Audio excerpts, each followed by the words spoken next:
Welcome aboard, shipmates.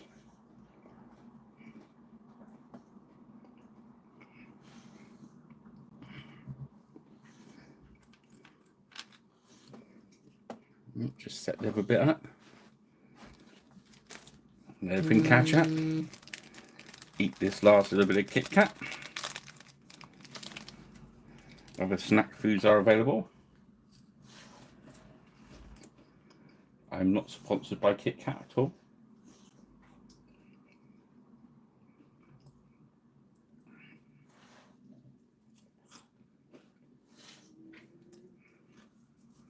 And there we go. So good evening. Just open my drinky up.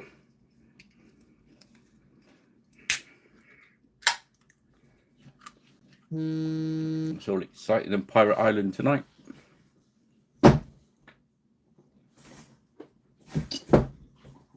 Ahoy, Ben! How goes it, my friend?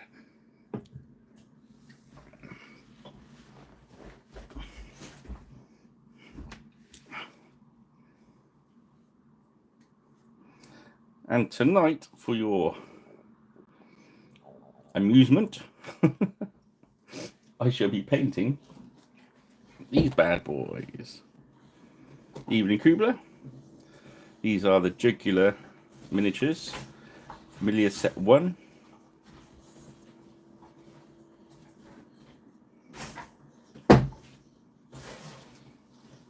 Nice. Yeah, so these jugular miniatures, you can either buy them individually or they do 3 sets of 4. For the actual game jugular, you need 4 miniatures anyway, so. And when they come in, the weapons are loose and the head's loose. You can do head swaps, etc, etc. They also do on the website a weapon pack. So if you want different shields, different weapons, all goes into the rules itself. And of course, not forgetting the cards. I thought I'd grab the cards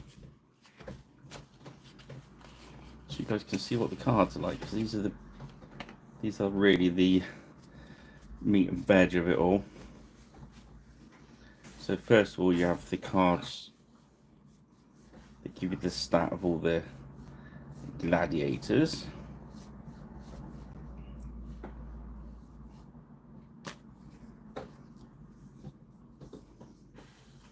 And then for game purposes, you have these ordinary cards that you start with. They tell you how many gladiators you can move, blah blah blah blah blah. And then there's these super duper star cards, which you've got to earn by using these cards. But that's as much as I go into the rules, because otherwise this will turn into a rules game rather than a painting show. But I thought I'd grab the cards and use it as painting guides. The dog stops eating his bed in a minute. So we've got the Murmelo.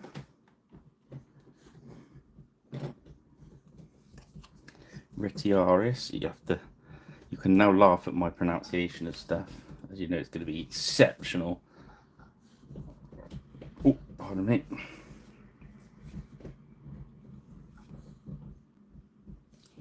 Velez.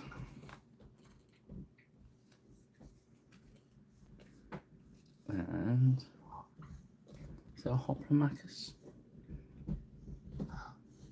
I think so. I think that's. I think he's a Hoplomachus. I believe. Let's just double check. I think he might be a Hoplomachus with just with a different helmet on. Yeah, because they use the spear. Because they're supposed to be hoplites. Tank, don't go to your bed. Wait. Sorry about that, chaps.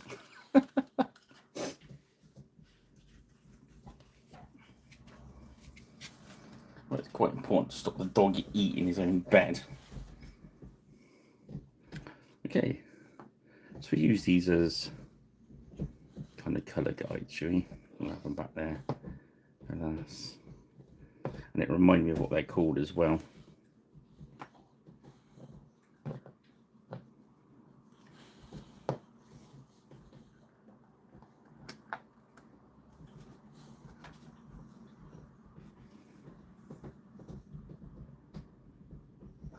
Right, with that done, now we can get started. So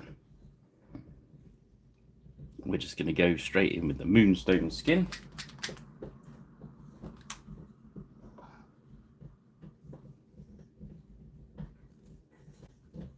Evening, Artemis.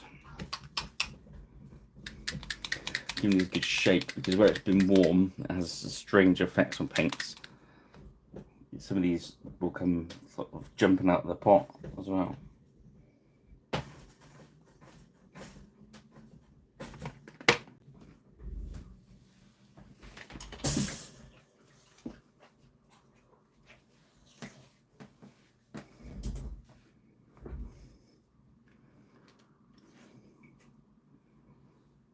Okay.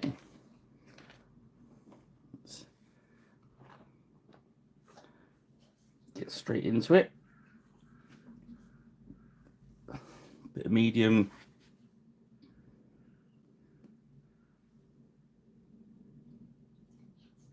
So I hope you've all had a smashing week.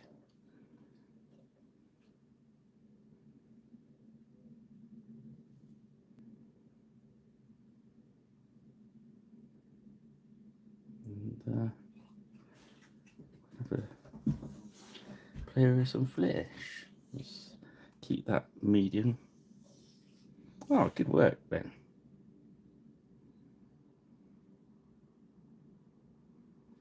What are you painting tonight, mate? More World War II stuff?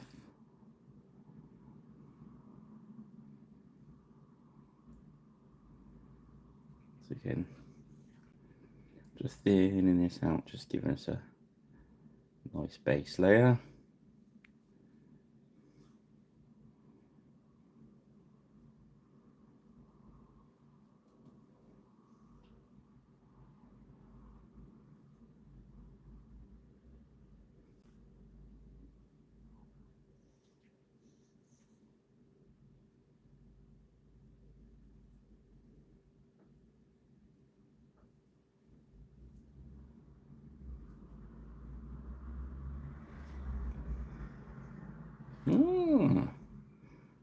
Quarter pounders with cheese.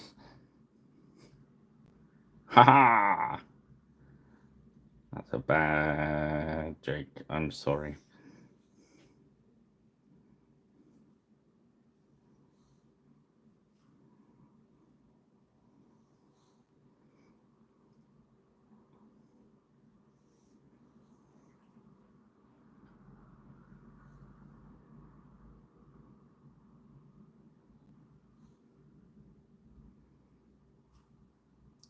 Yeah. So I thought I'd get these guys done, and then we can get a couple of playthroughs on the Pirate Rich Plays going. Show you what a decent game this is. And they're free. No one's going to pay for them there, in fairness.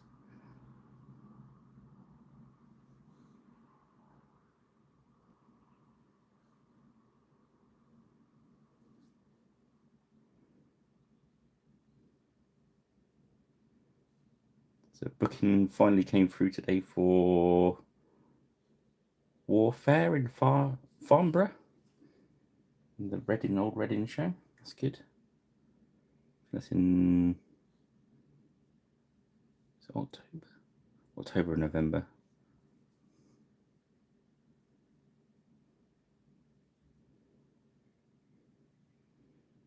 It's good fun, that one. Nice and busy.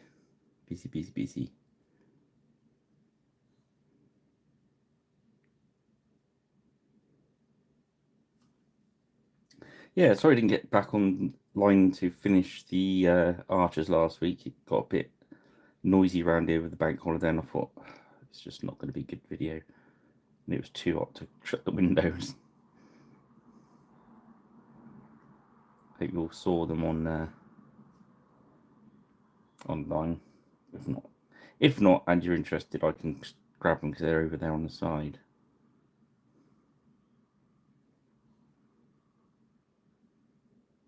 I'm going to put that on my website.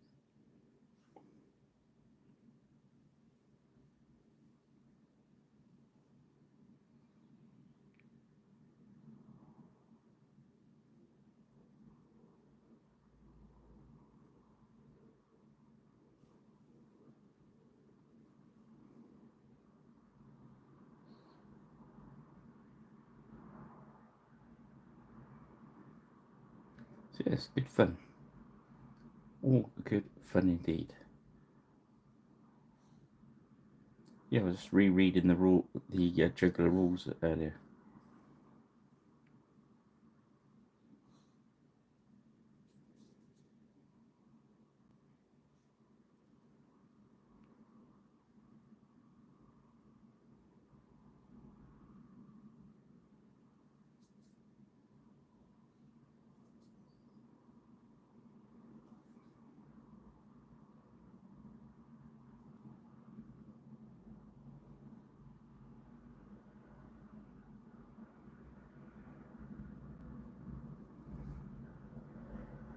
It's a neat little game.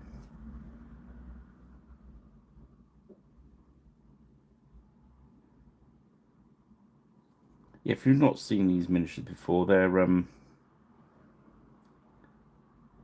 kind of 35. They can't quite decide on the scale, in fairness. They're jugular scale, so they're about 35 mil. So let's grab the ghost Viking. So they're kind of a small 28. They're more like a 25, really, aren't they? The Griffin beat. Let's grab an Uruk. They're a bit bigger. I'm sure Paul won't mind. Yeah. So as you can see, they're quite chunky dudes. I quite like it because they've got their own scale.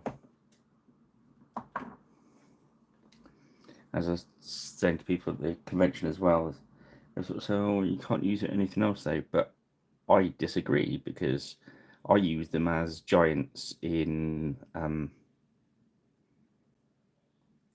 Age of Magic, because you don't always want like a 50-foot tall giant, do you? Sometimes you want a 7 or 8-foot tall giant, and these look great next to a unit of Vikings or something. You know what I mean?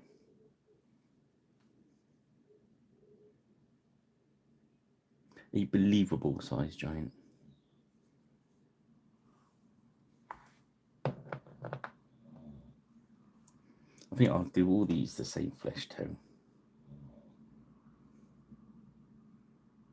Keep it nice and easy.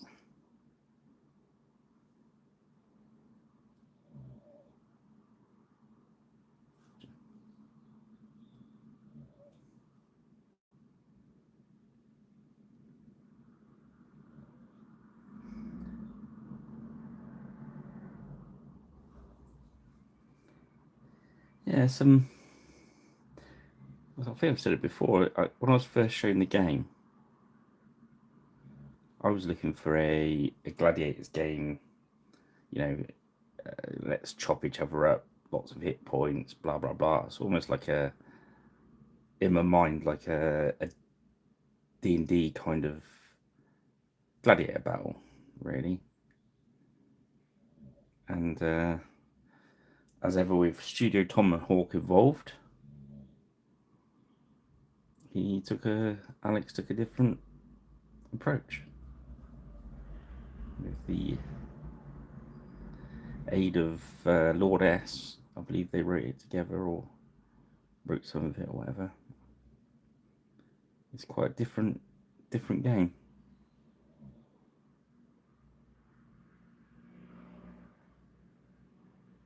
Yeah, that's right, Cubes.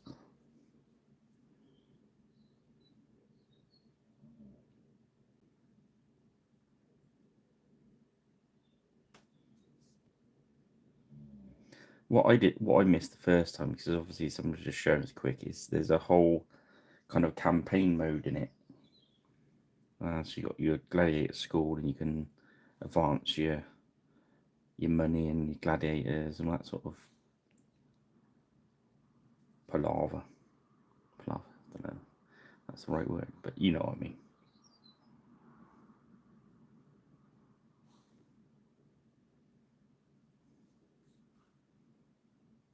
So it adds an all new side to it, so you don't just have to have a one-off gladiator. It can.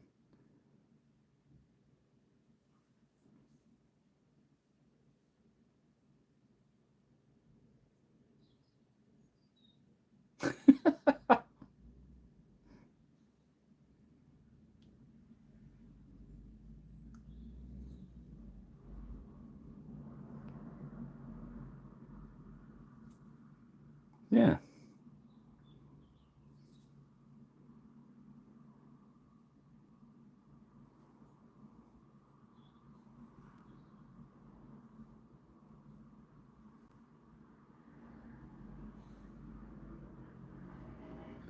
I thought, I know, I'll get some done up.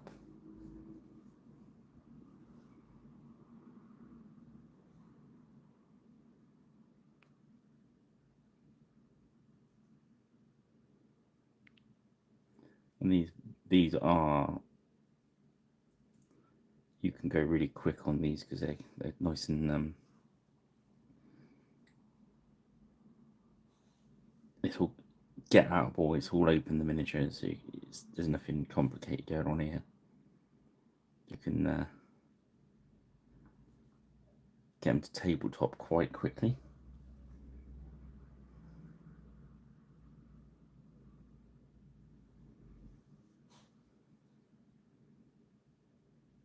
But seeing as how we've only got 4 to do,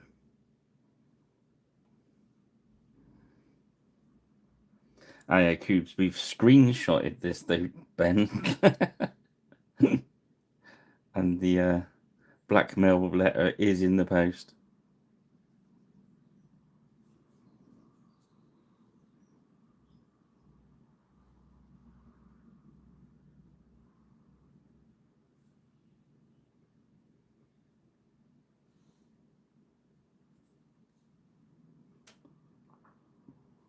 So yeah.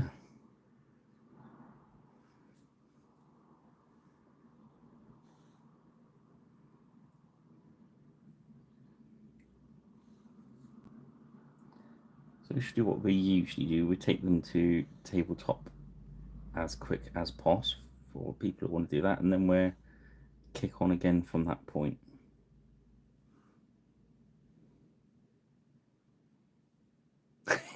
Yeah. Well, I didn't like to say, Ben, but I would have guessed that would be fairly low down the list of things to worry about.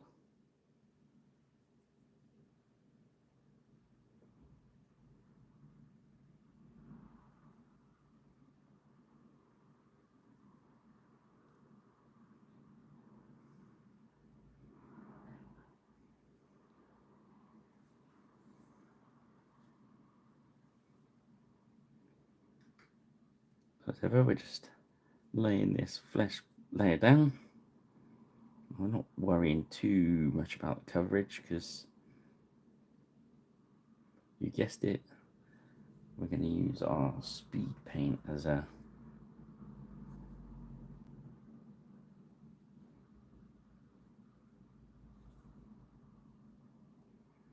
wash. Although we could build it up properly if you like, but I think it's the easiest way to get it to tabletop. And that's what I want you to achieve for people who want to achieve that. If you see what I mean.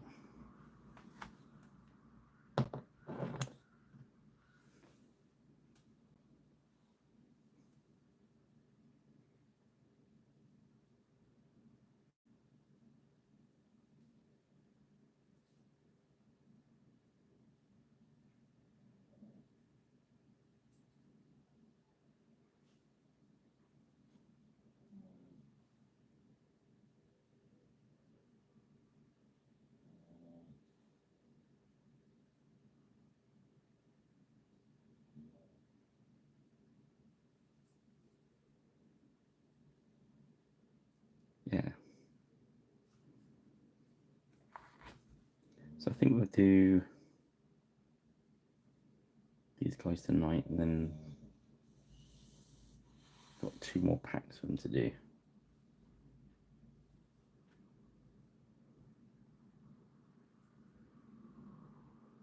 That's pretty much, as I said to somebody at the shows, that's all you need though.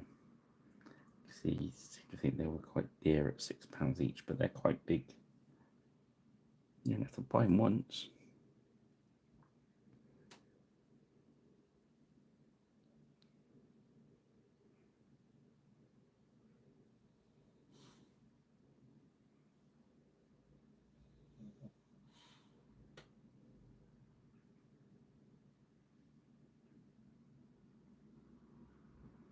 As you see, that flesh is now nicely thinned out with our medium. So it's flowing on there really nice.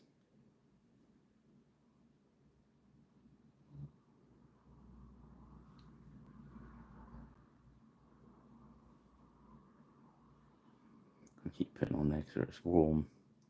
Your wet palette will dry out quite quick, so I expect it's enjoying having a splosh of the old medium chucked in there as well.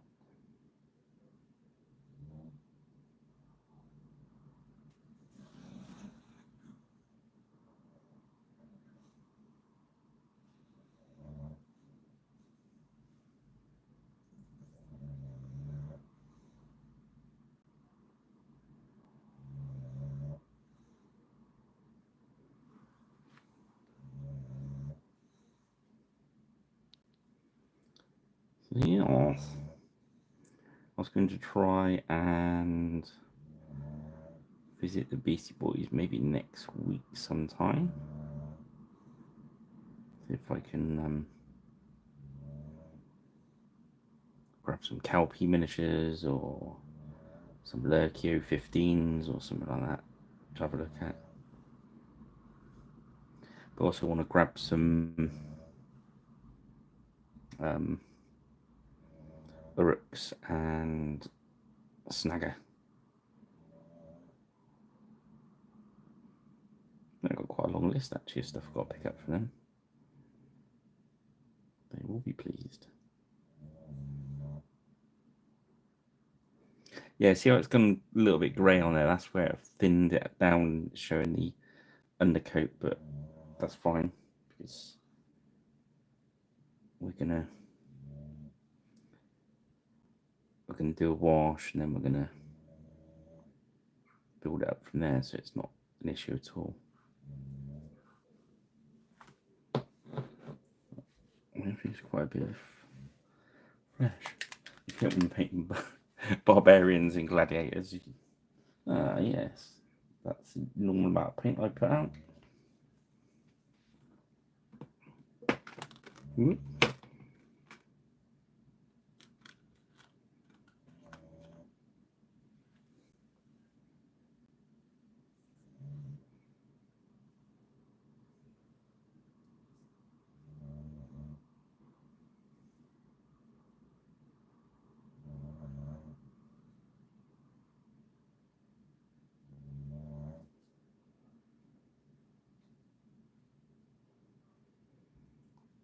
Obviously, he tied himself out eating the last of his bed and is now happily snoring. So, what are you painting tonight, Cubes?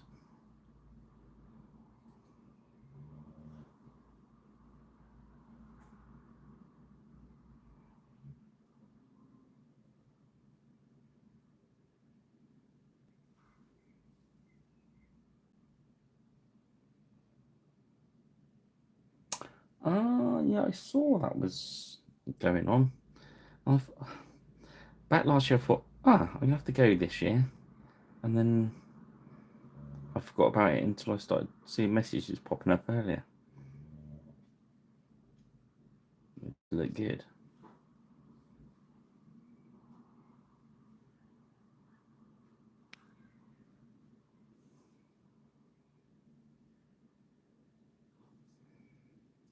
Our local library, it's a little tiny library. just across the road from us. And they're having a mini convention tomorrow. And it's got one of the guys that was in Star Wars there. Is it the Emperor? Is it one that had the CGI one? Do you know the tall actor? He's about 7 foot tall that plays him. Oh God, I'm rubbish with names. It might come to me, but he's there. Apparently, he knows somebody at the local kids' nursery or something.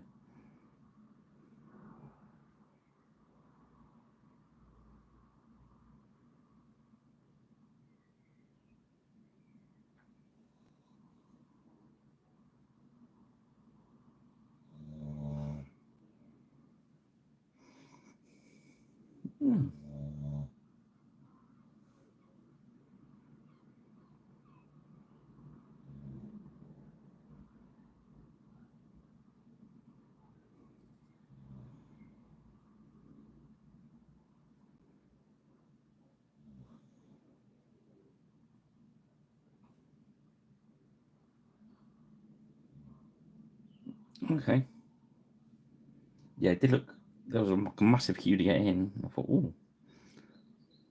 And then sort of a lot of the stalls were the same, but smaller show, and I thought, okay.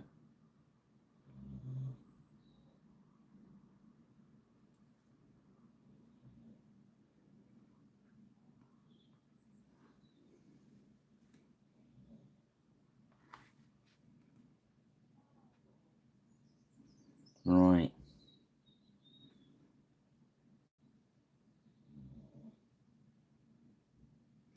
Yeah, I think that's what those people were saying at the show I saw you at.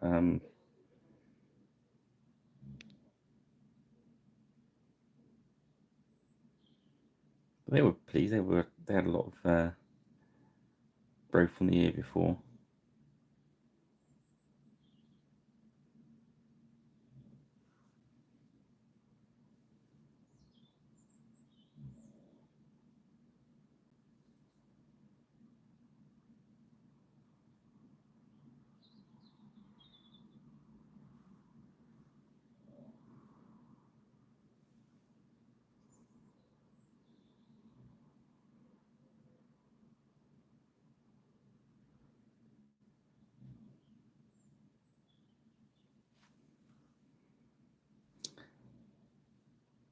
It's pretty cool, isn't it? See?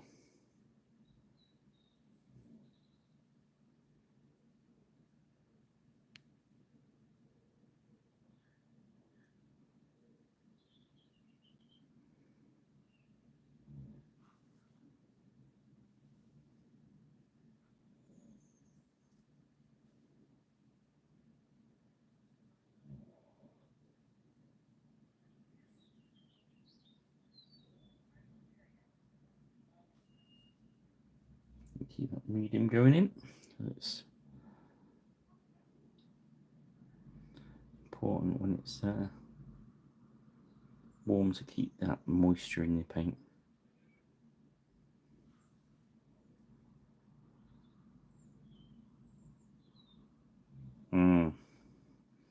That's in trouble with big shows. There's lots of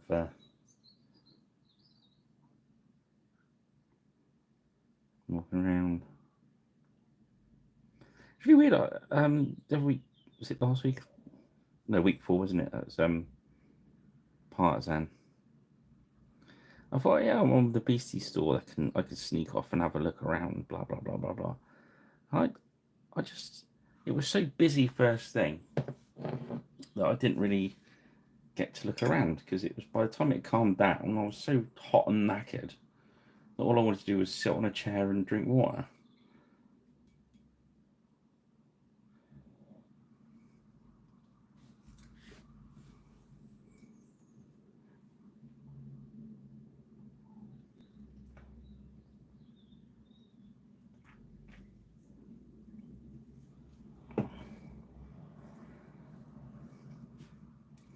All right.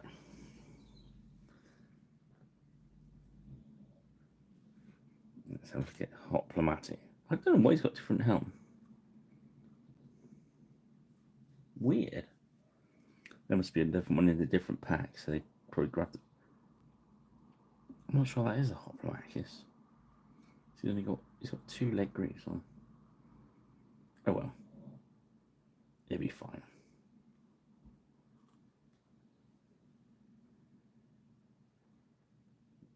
I think that looks more like leather than the cloth one. There's a bit of flesh I missed underneath.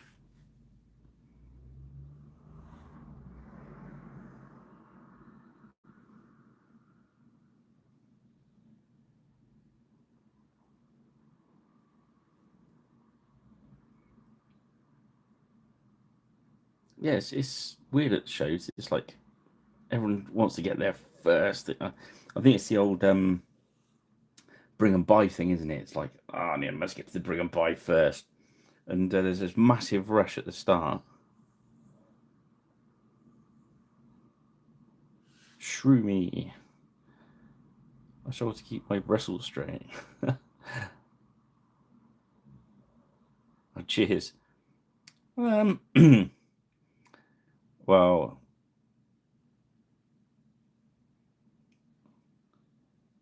I'm a bit of the person you wanted to speak to who's not here. Karen is the brush expert, and she'll point you towards this stuff. Let's see if I can get the top. It's been next to my airbrushing brush cleaner, so it's like a hard soap, and you just wash your brush out, and then when you finish the session, just make it back into a point. Let it dry like that. She'd tell you if it's a decent one. Is it gum Arabic? The specular? No. I'm terrible because I use very cheap brushes, so I don't really care if they go off. So I might get 1 or 2 decent paint jobs out of one brush, and then it goes over here, and I use those for washes and other stuff. Another good tip, if you're buying brushes that have got a cover on them, is to keep the cover on there. So when you've cleaned your brush at the end of a session, I mean, you can look at that one. He's probably about a year old, that one. Make it back into a point, put that on it.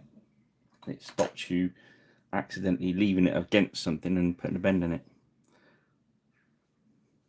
Hope that helps. Okay, so he's got green pants on. Yeah, as Ben said there, that's a good one, because this is one that's got the point on it. When the point goes, I move it over here, and I use it to do. Well, you can see that one's the next stage down. That was just gone over there, so I'll be using him for like bits of metallic and washes that I need a point, and then the one that's absolutely ruined, that'll be just washes and bases.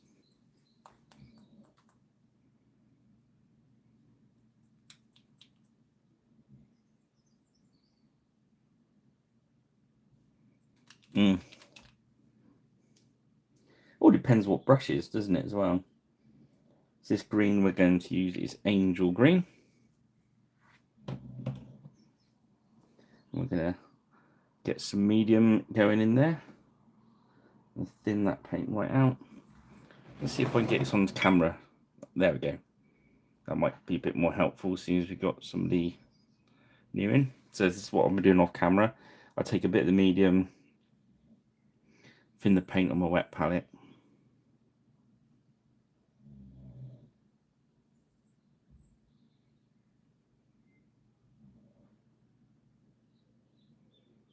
And as you see, it's nice and thin, that paint. So I thinned it with the medium, look, and it is that thin. Whereas straight out the pot, it's like that.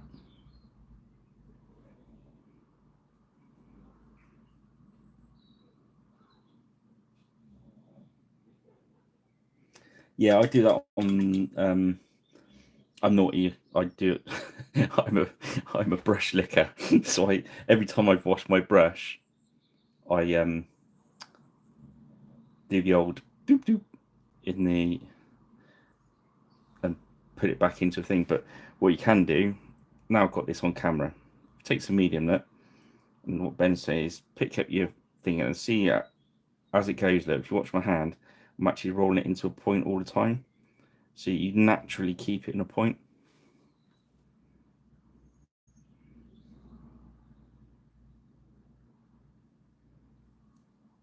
Yeah, I've been brush licking for so long. I can. You got to have advice, haven't you? I can remember brush licking back in the day when you had enamels and you're washing it out in white spirits and you're thinking, God, that tastes horrible. I don't advise doing that, anyone. I'm not. I do not condone putting horrible, horrible chemicals.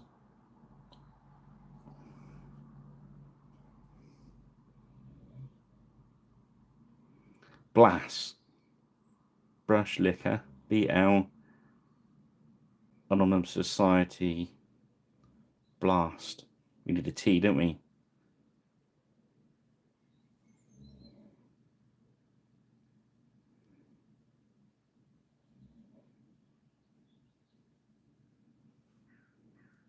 Brush Liquors Anonymous Society.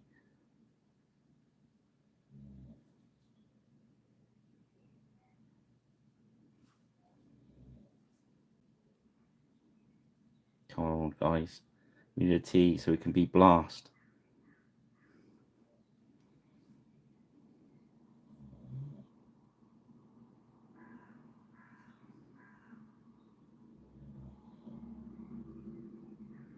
So just laying this green down. And you see how where it's gone on nice and thin, the grey showed through and it's given us that basic shading without having to do any work for it.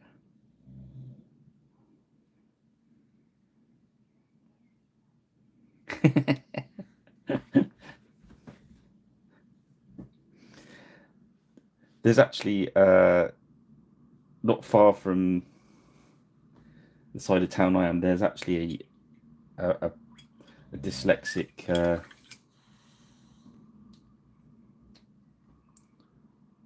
information help place. And why such a difficult word?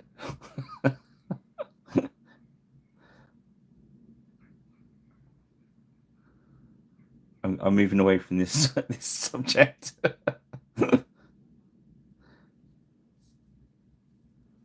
Okay, yeah, so you can see as he's dried with the thin green paint that that's pretty much painted itself, which I like. So what we do now the flesh will be dry. We're going to do our quick flesh trick. So we're going to use Crusader Skin Speed Paint.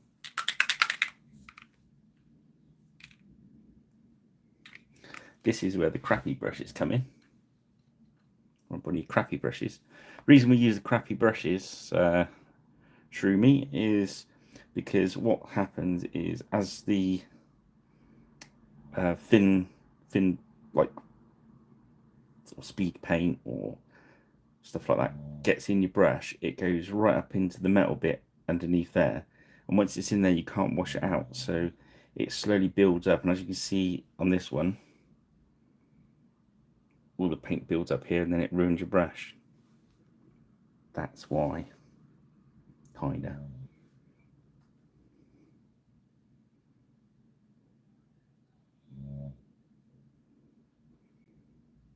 Yeah.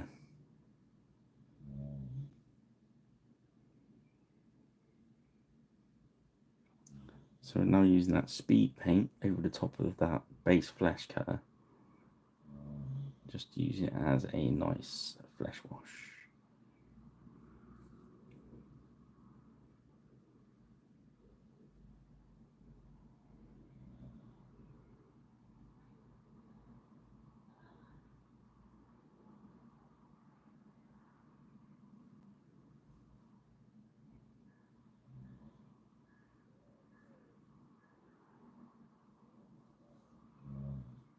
Try and keep it as neat as you can.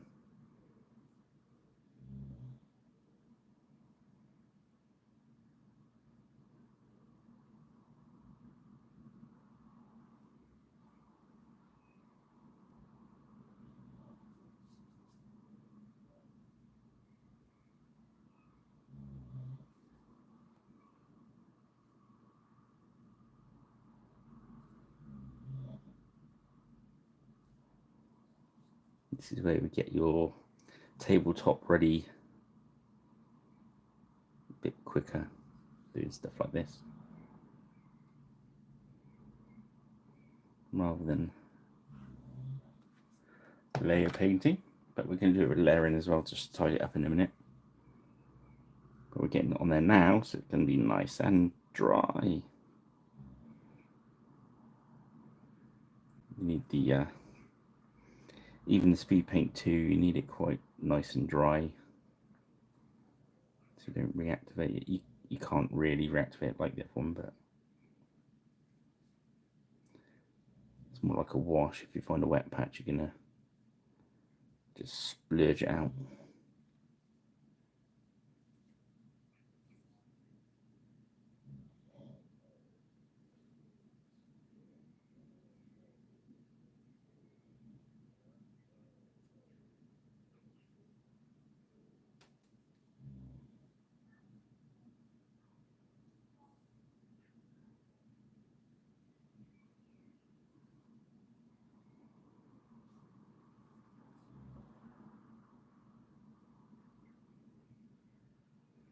Yeah, I painted some Victrix stuff for somebody the other day. That was what was that? Oh God, no, Normans. Might be Normans.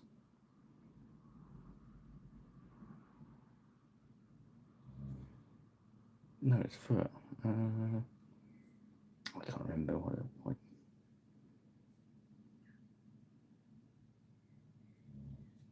Might be in Saxons actually. A couple of weeks ago now actually.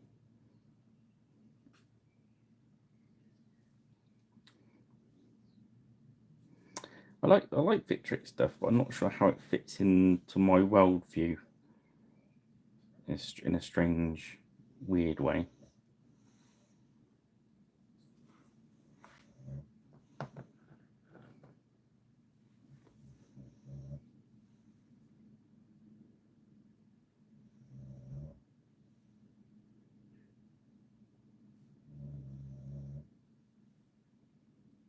Although the very latest stuff isn't as large, is it?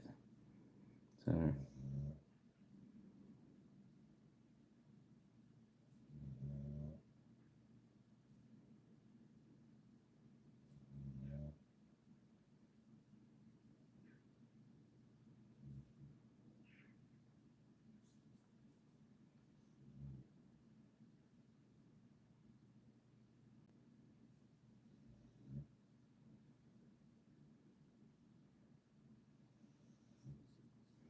I think it was some first ones I painted for someone from was some slingers or some African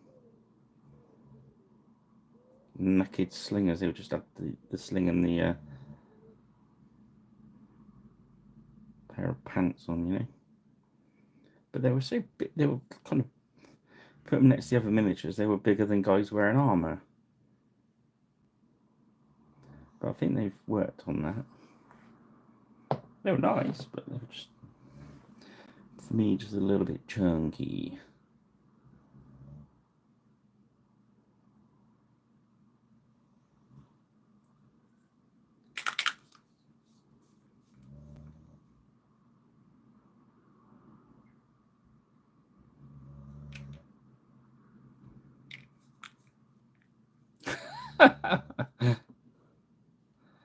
What's...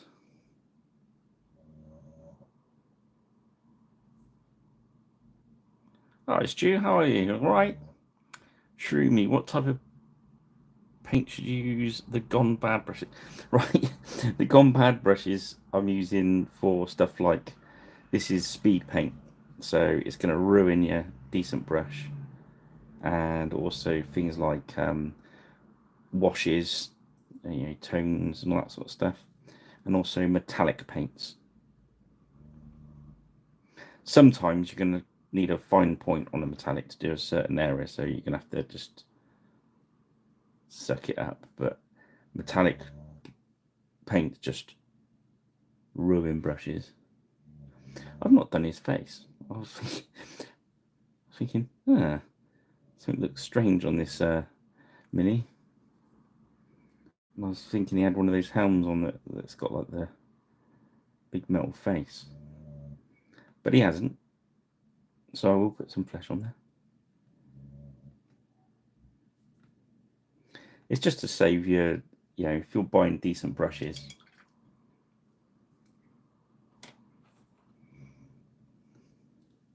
Just save them. Make them last as much as you can. These ones I'm using here, these are real cheapies. But I also use army paint ones, which are, I think cheap's the wrong word for the army paint ones. I think value for money maybe. But if you buy their masterclass sable one, it's a very good brush. But you have to look after it. Right, so we'll let the speed paint dry off. And once we do that, we are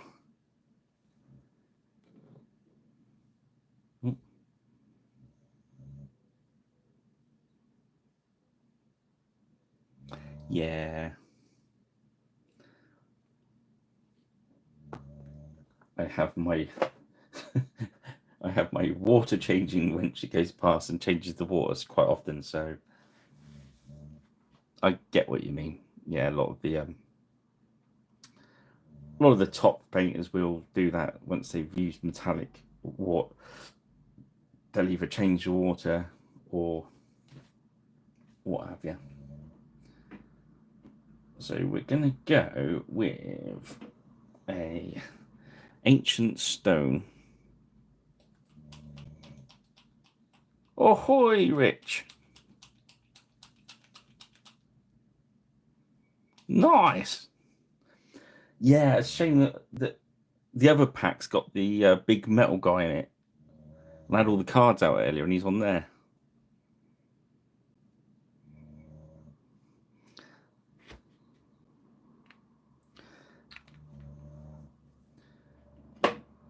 So yeah, I'm going to base all my white with ancient stone. So yeah, I'll just nip that.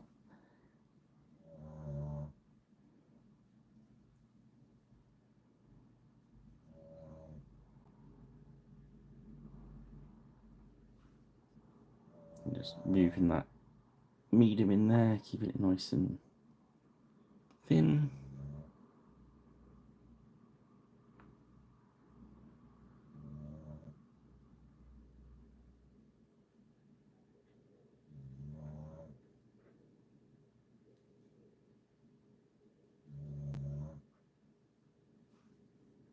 Alright, get that medium going in there. If you thin it out with medium, then you won't go far wrong, and you won't lose your coverage. Paint will flow onto. In fact, it improves coverage. So I was laughing as I said that. The dog sort of snored loudly.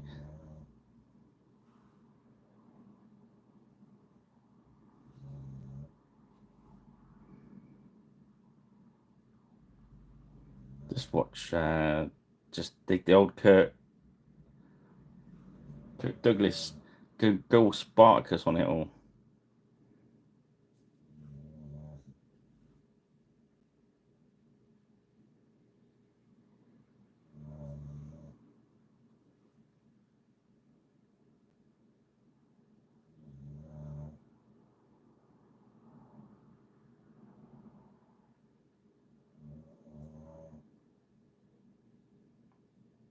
Hello, Mr. Go For It.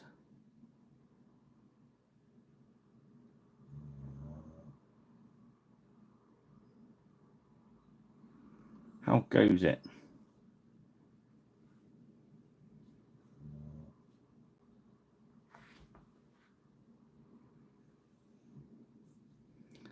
What's it? He's got a cloth, but I'm going to do that as a leather one just because I think it looks cool.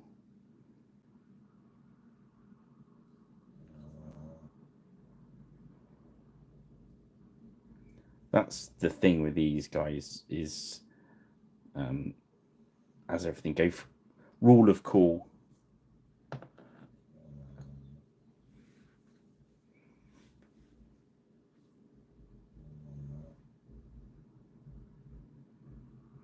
Let's give him some. I keep wanting to say nappy, but it's not, is it really? It's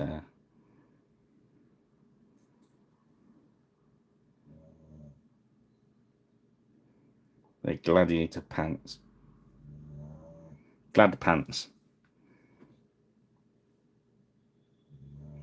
As you can see, now we've thinned that out. It's getting some nice amount of medium in there. It's really starting to cover nicely. Bit too much paint in my brush there. So I'm just going to go lightly so I don't splodge it everywhere. You should really take a bit out on your wet palette.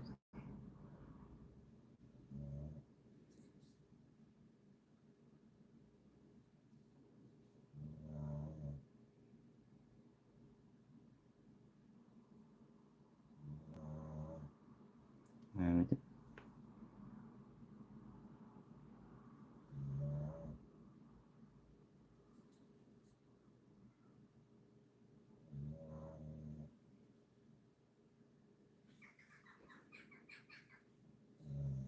We'll do that on his boots as well.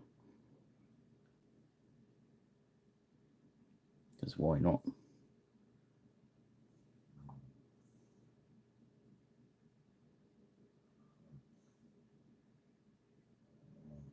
Honestly, if you don't thin this stuff out, you can't, it don't cover as well. Who would have thought that, eh?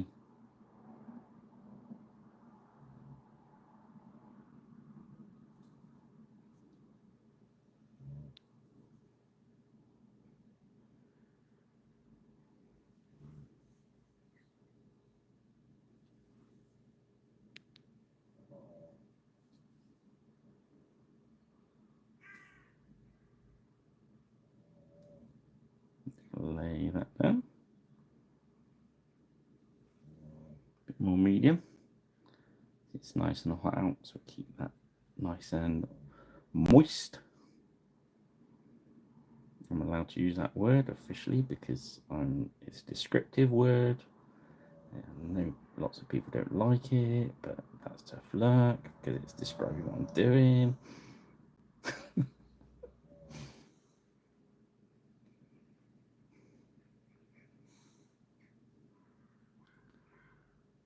Yeah.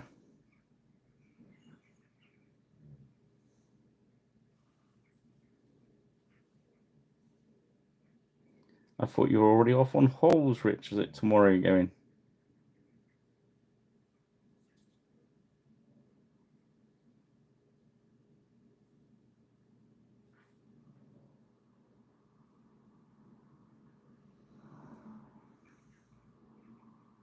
Sneaked away for a sneaky paint session.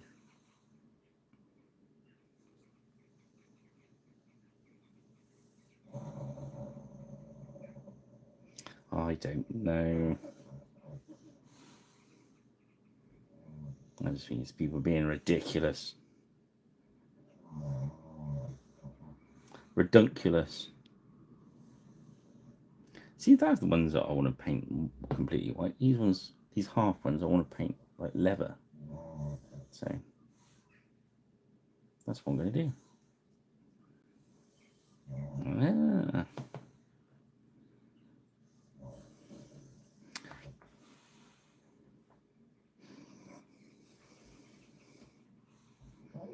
The ship's wench was almost fired today, Rich. Joshi rescued your package from the post the other day. Guess what she did today? Yep, she did. She posted it off again.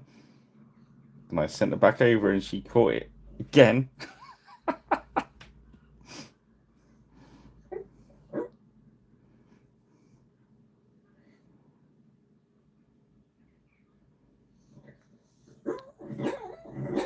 Oh, the dog's dreaming.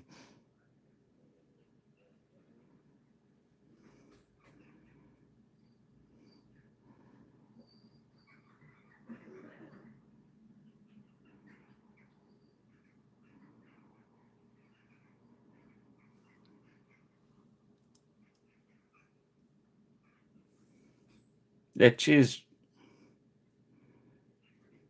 Cheers, go for it.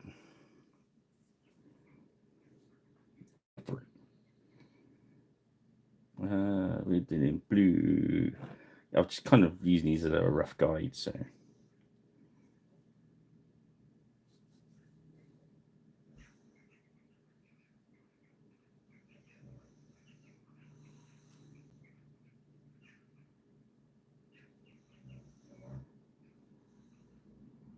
It's the only way she's going to learn, Rich.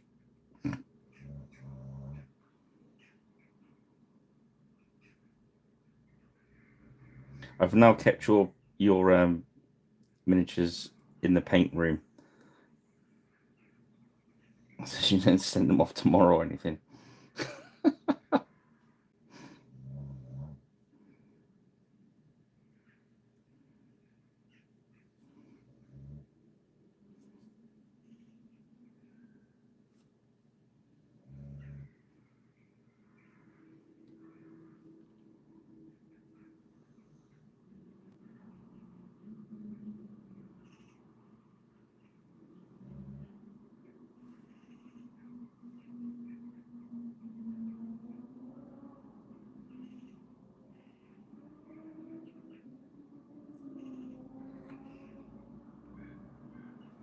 Nice.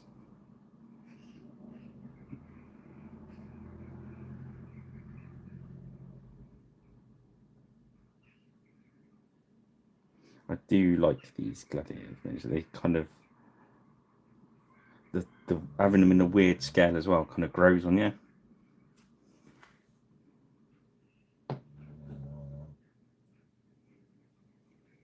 Just wash my brush out.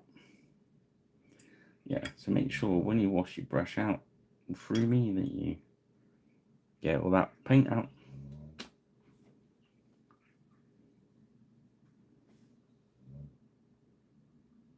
That's just enough Crusader skin to chuck in there. So have a swig of my drink.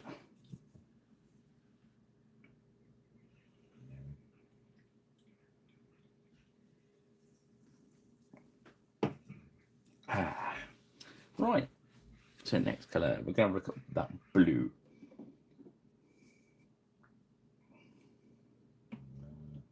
What I tend to do is I look at the blue that I want it to end up like, and then I pick the range of blue that I'm going to work up to. So we're going to go with Imperial Navy.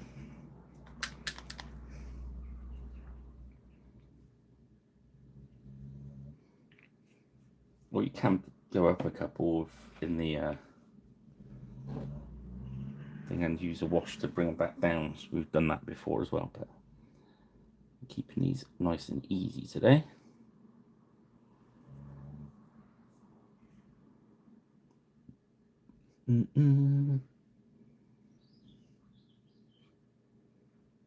See that bit of medium in there.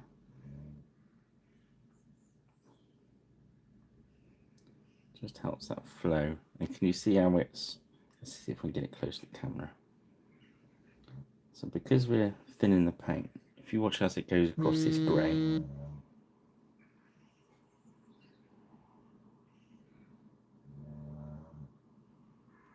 because we've done a Xenophil undercoat, the dark bits are in the recesses, so as we paint over it with thin paint, we're using a technique called undershading.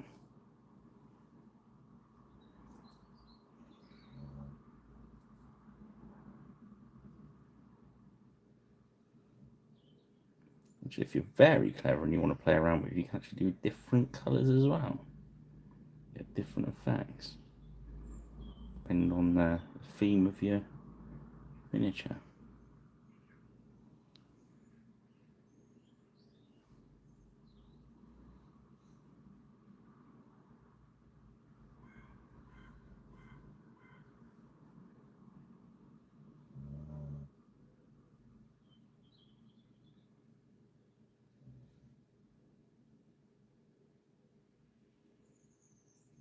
These plenty of medium in there.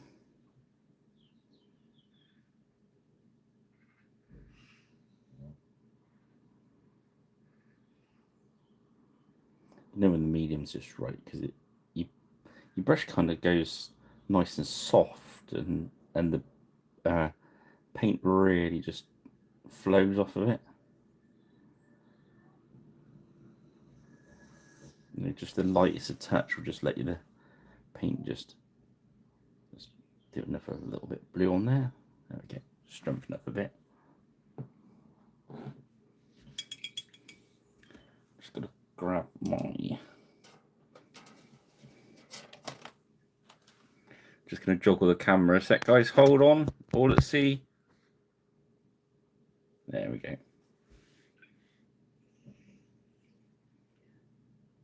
So yeah.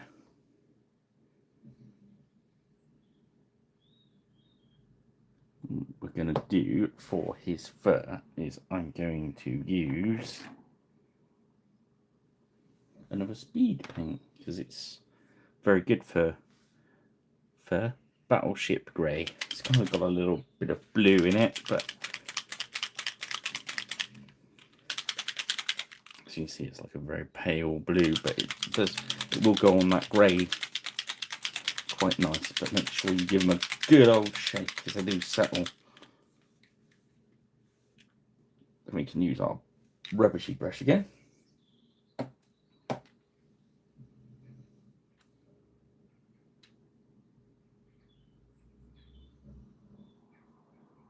Ahoy! How's it going?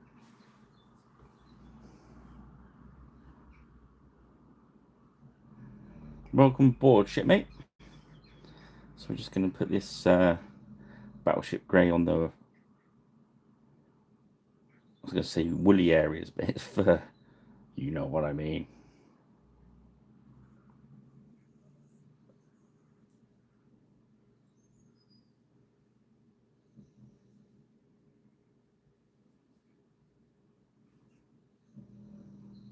Because we've based it in that very grey, light grey. That's the undercoat's Vallejo black with a Vallejo grey Zenithal on it, and the Vallejo grey is like a very light grey. So as you can see already, that blue's starting to drop into the things. We'll let that just dry, and then later we'll give that a little bit of a dusting over with some, maybe some white or something like that. Something like that. Whatever we fancy at the time. Okay, so let's go back to the flesh now. And we're going to go back in with the same flesh colour as we used first. So that was that moonstone. And we're going to re-establish some of these areas that we've darkened off. So any areas where there's a muscle sticking up, look, when they go on here, any raised areas.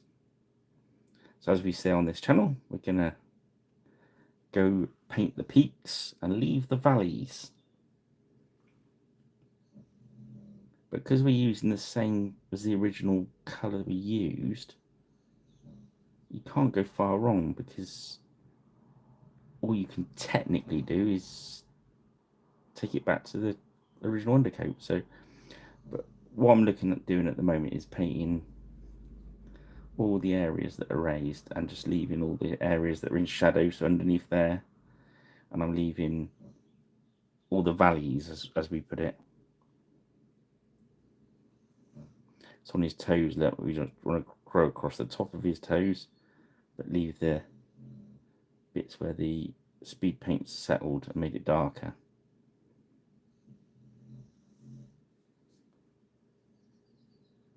So we're getting all that lovely juicy, you can see how it's gone on his leg, look. We're getting all that free shoulder, look, free shading. Keep your paint thin again.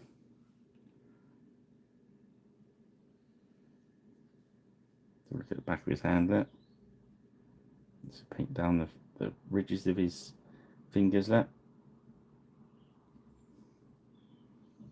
Because we're using that original colour, all we're doing is re-establishing that colour, so it won't look harsh. You won't get that harsh kind of blend, if you know what I mean. A bit more medium into that, because that's been drying on the wet palette, strangely.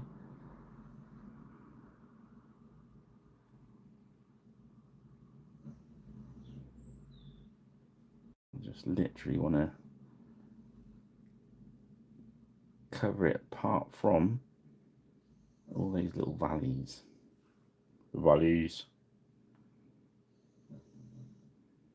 Lovely shoulders, stick them out, stick them out.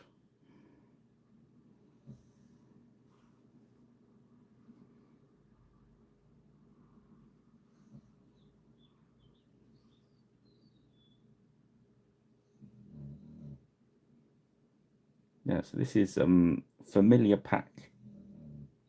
Where were we? This is familiar set 1. So next Friday we will do familiar set 2. So if anyone's got any jugular miniatures or wants to grab a pack, grab a pack of familiar 2 and paint along next week.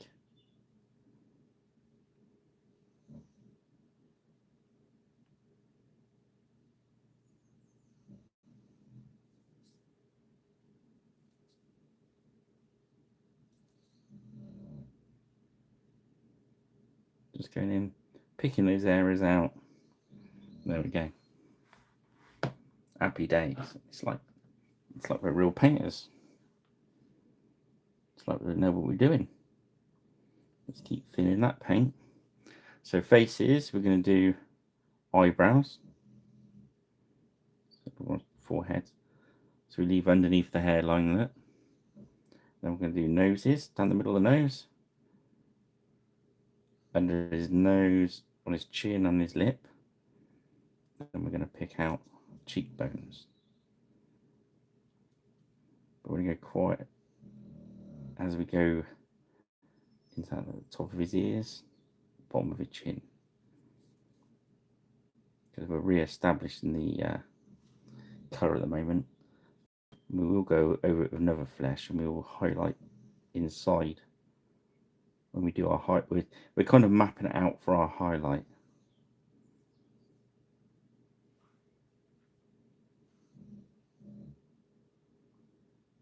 So our next lighter flesh colour we're going to use will only go inside the areas we're painting at the moment. And that's how we do it. And you can carry on doing that until you run out of paint, really.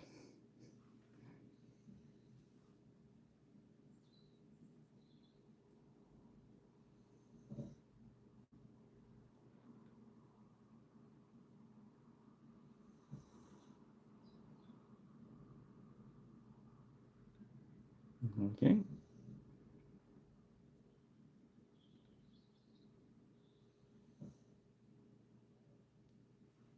So these gladiator images have got very well-defined muscle layer groups, a bit like when you're painting a horse and you've got those muscles all nicely defined. It's great for us painters, but what you don't want to do is make a really harsh blend in between the peaks and the troughs. But this, because we're thinning our paint and we've put that wash in,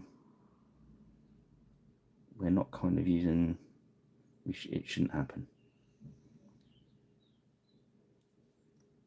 Not on this layer anyway. We can't do it on the next one.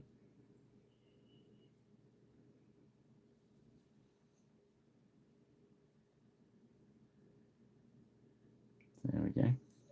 Bit on the back of his leg needs sorting.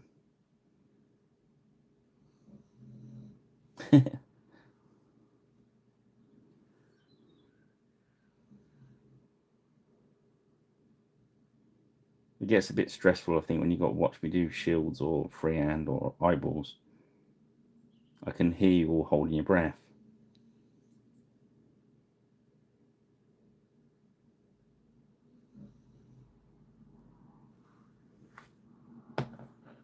Don't hold your breath on a painting. It's not big, it's not clever if you faint. A bit more medium on there. I'm just going to catch the top of there. Anywhere where the sunlight's going to shine is the peak, and the valley is the bit in between. That's our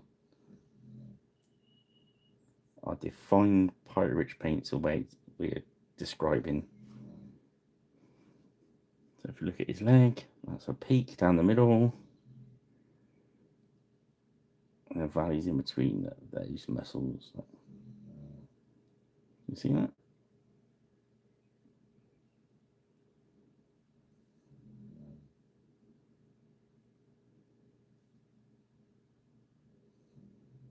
We've already defined our valleys by putting the wash in there. So we just need to highlight the peaks.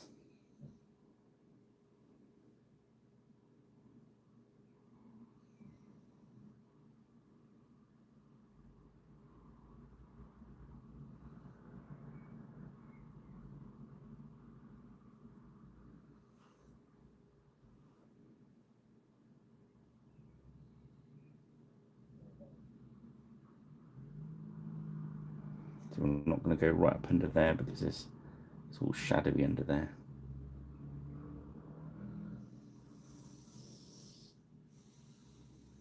On top of his hand, we're going to highlight because that's out in the sunshine.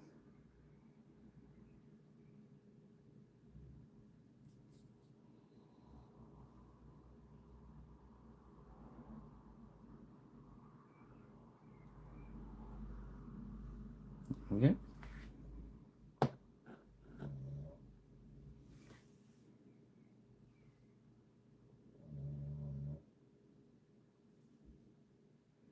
Across the eyebrows, nose, cheekbones, chin and upper lip.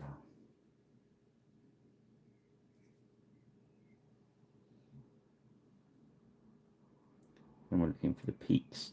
It's really easy to spot them on it. Let's get nice and close to the camera. So we're just going to go on those peaks, leaving the valleys.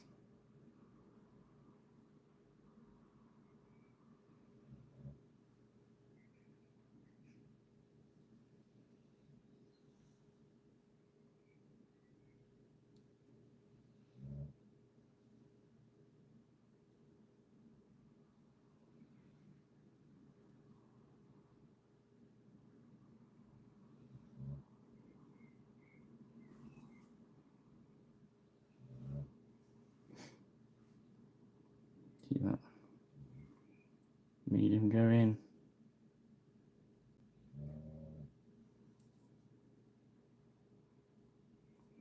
Keep thinking peaks and valleys. That's all we're doing.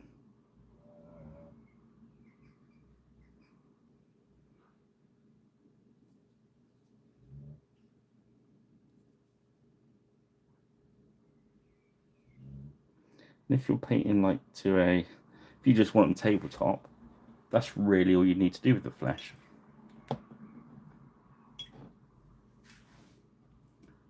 When that dries, that'd be more than adequate.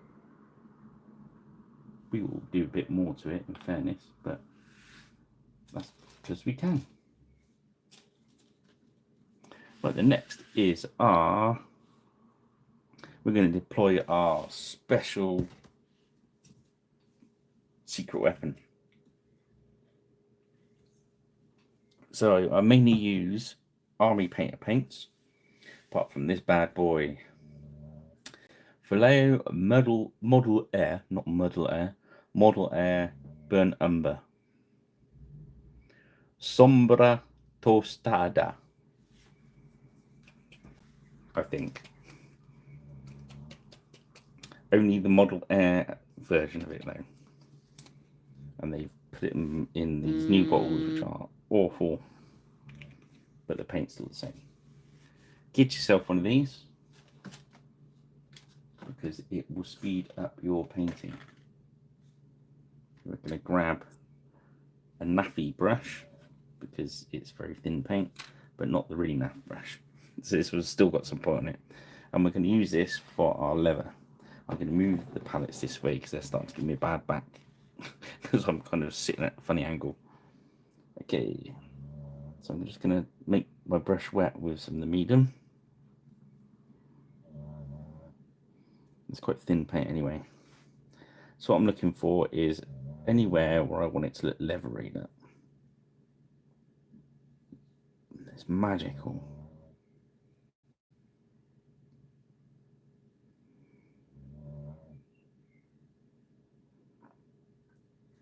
This is Pirate Rich Paint's secret weapon. It does actually work really good out of an airbrush, but this is what I use it for.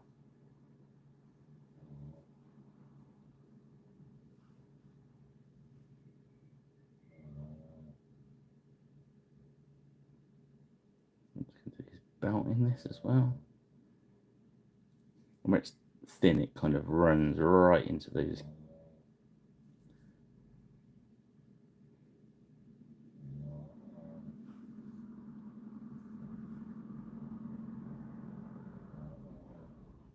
Because if we've done the Zenithal highlight, it even looks like we've done some shading.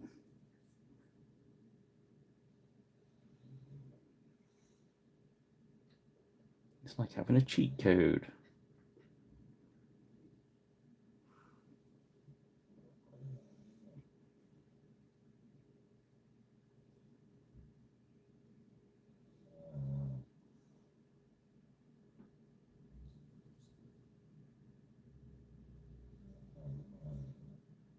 Watch how it gets to go, how leathery this is going to look in one pass. I mean, when you're painting a big unit of miniatures and you're saving all this time, I've used it for leather, wood, hair.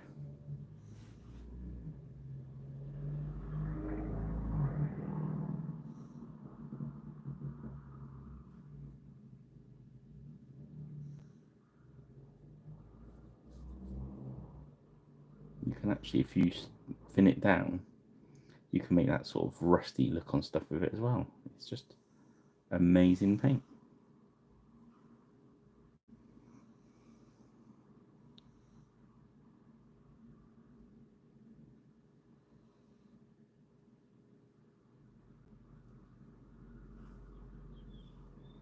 And you can paint the other way I paint leather.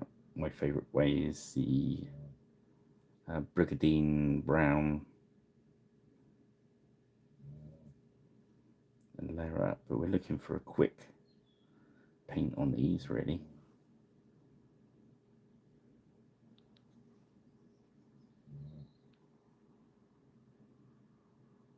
We want them to look good, do you know what I mean? But we want to, these are gaming pieces, we want them on the table.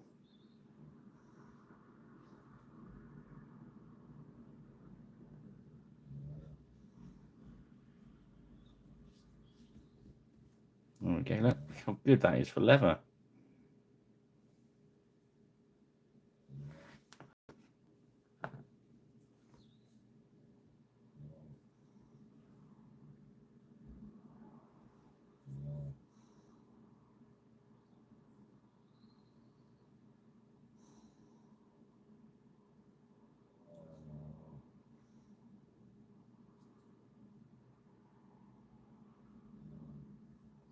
That's the aim of the channel, is to get stuff painted and get it on the table.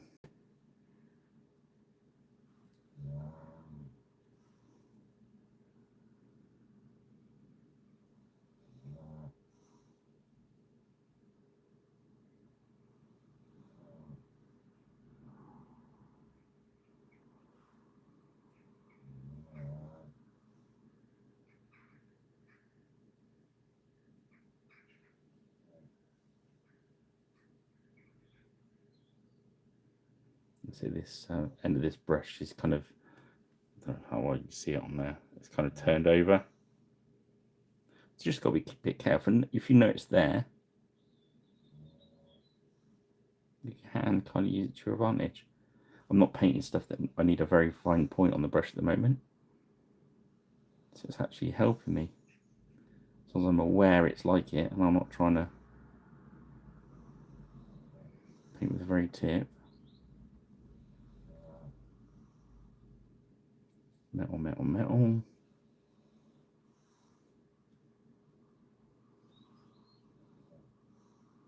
Look at that leather.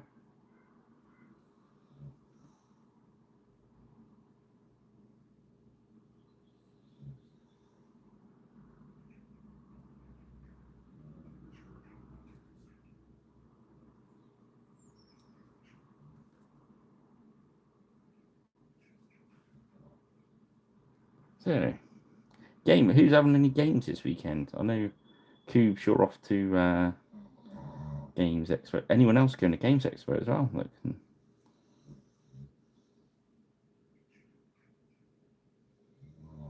Tell us what you're doing, guys.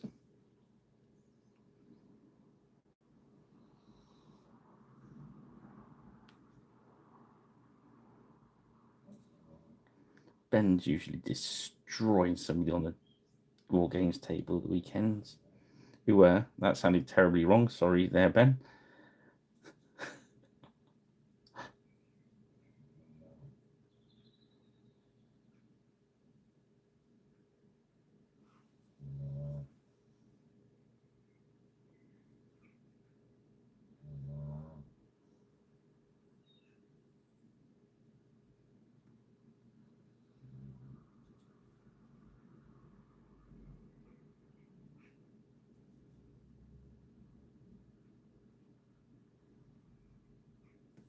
So there's a few times I've done like painting at shows or a tournament. So I'll try and get that sorted again soon. I think Griffin Beasley got one in Siren again soon.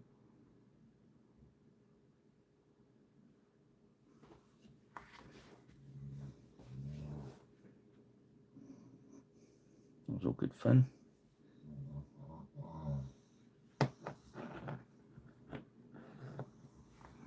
Ah.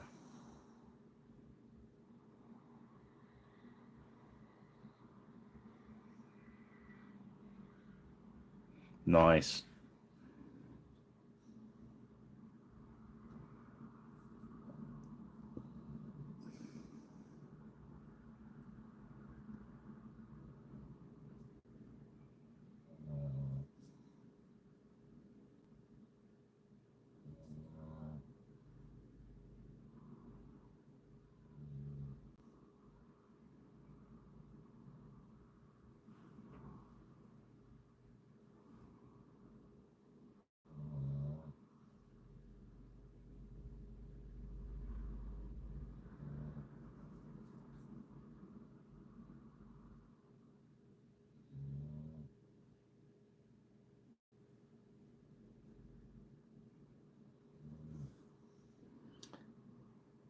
Yeah, I perhaps should think about going next year.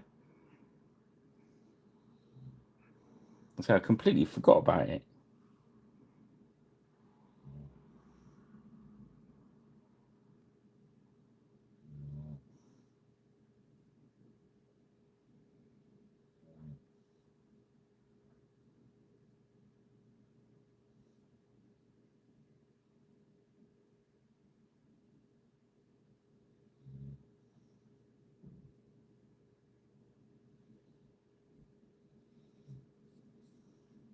That's unusual, me forgetting about something.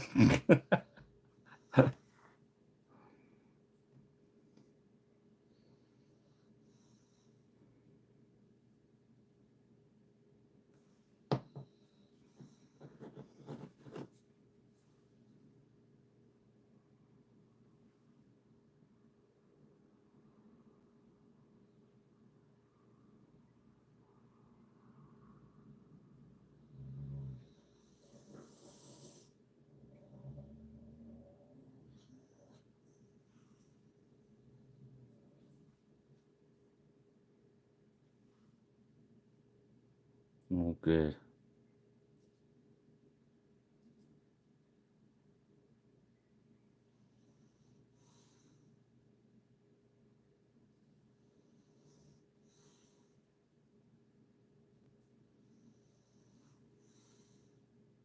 See how our secret weapon is really speeding this whole affair up.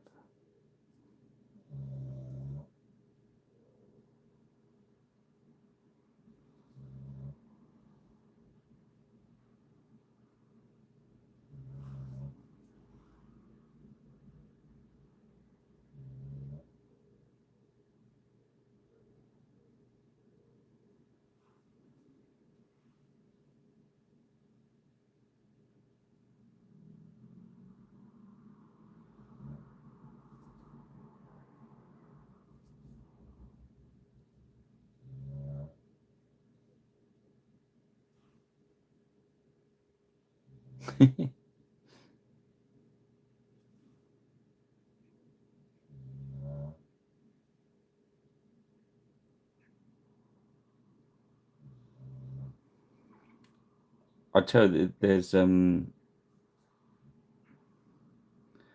mini oranges. They're there actually. Moonstone. I just looked at it and thought, I need to paint some of those.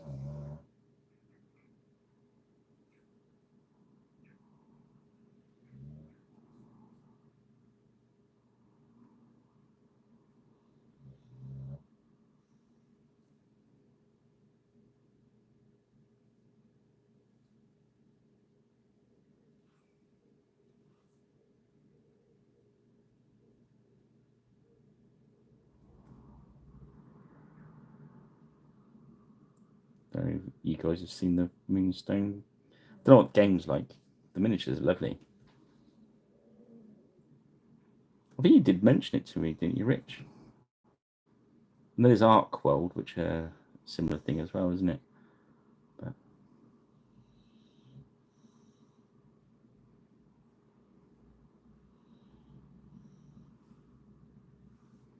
okay.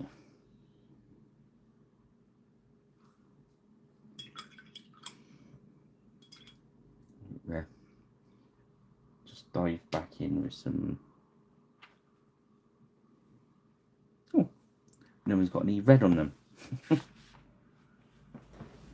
He shall have red pants. I should have done terrorists are red. And I'm using the Army Painter Old War Paint Abominable Gore because I like it.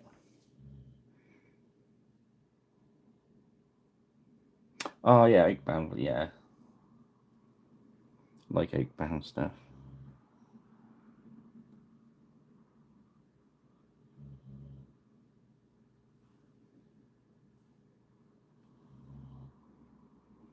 I had is it The Woods, their other game, isn't it? Their original game. I loved the miniatures and I loved painting them all. And couldn't work the game out at all. It was beyond my. It seemed a very good game, but sometimes when you just don't get a game, well, if I don't get it quick, I get myself all kind of out of shape about it.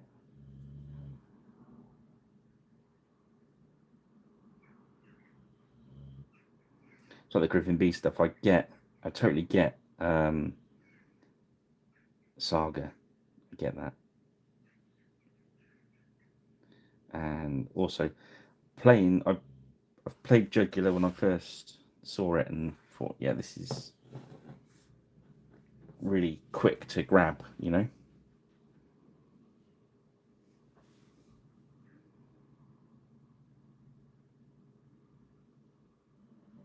I don't mind the game taking a long time to master, but I don't like it being really hard to start, like getting started quick. That's why I struggle with Sword Point. I love watching Sword Point, but I can't play it. And it's not the game's fault, it's definitely me. Again, I love when they have a sword point event, and I love watching it. It's a really good game to watch. Really clever. There's, you can see the tactics working, but I just know it just doesn't work for me. I think as long as you're okay with that and you can live with that, that's kind of fine, isn't it? Know your role.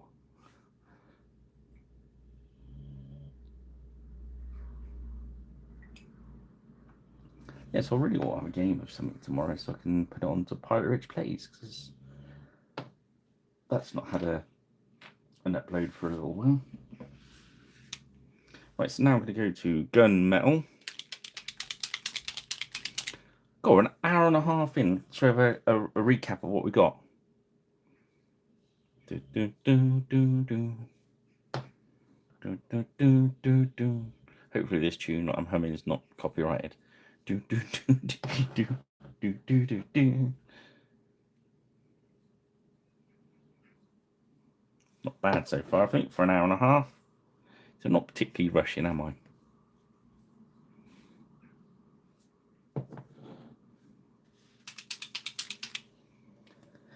So we'll grab our Gunmetal.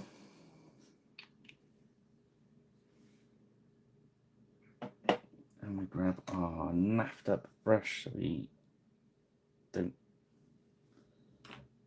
kill it.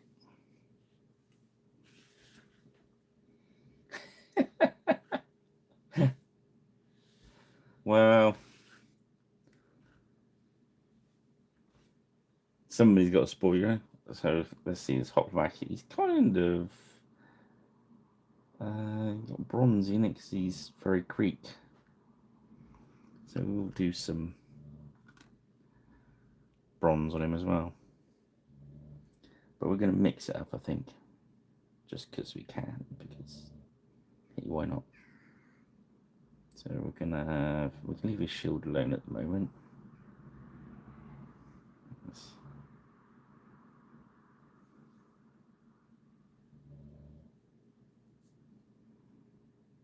Should really be bronze, isn't it?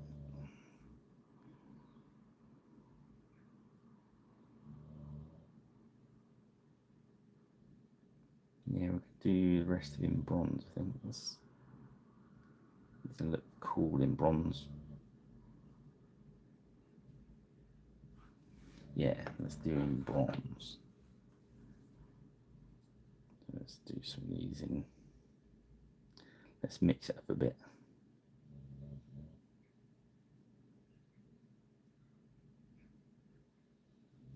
So now you've seen that stone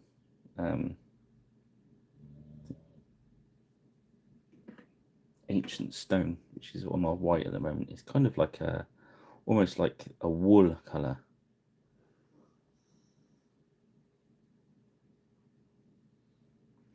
Really handy for colour paint.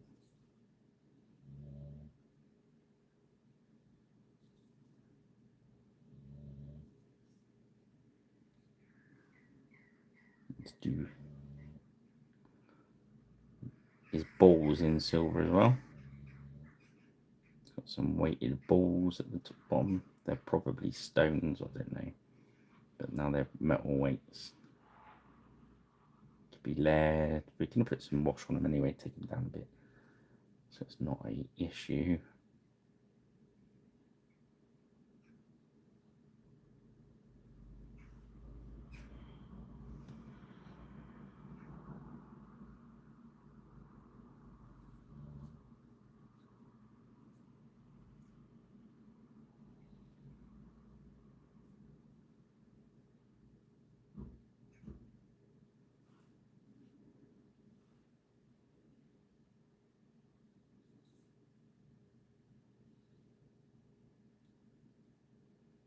I'm just going to let this gunmetal work around. I don't put too much medium into the, and we put it into the dry palette, not the wet palette. It's a big mistake if putting metallics into a wet palette. They just blow apart and you'll have metal flakes everywhere. So don't do it. Well, you can do it if you want, but I wouldn't advise it.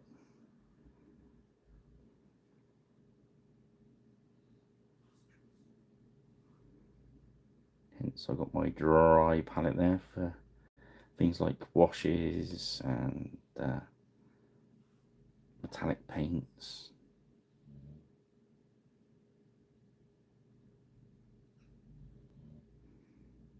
If you've not seen the channel before, the base is just neutral pumice. I did used to use Vallejo pumice, but the black one, but I found this neutral pumice on Amazon, so I can choose what colour I like once I've painted it, which is cool.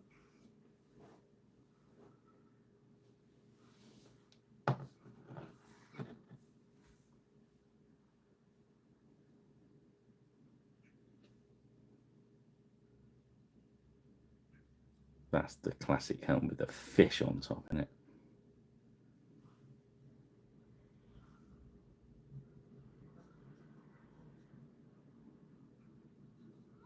It's so they can catch it with the net, isn't it? So the net catches on it, allegedly. That might not be true. I think it is, but it may not be.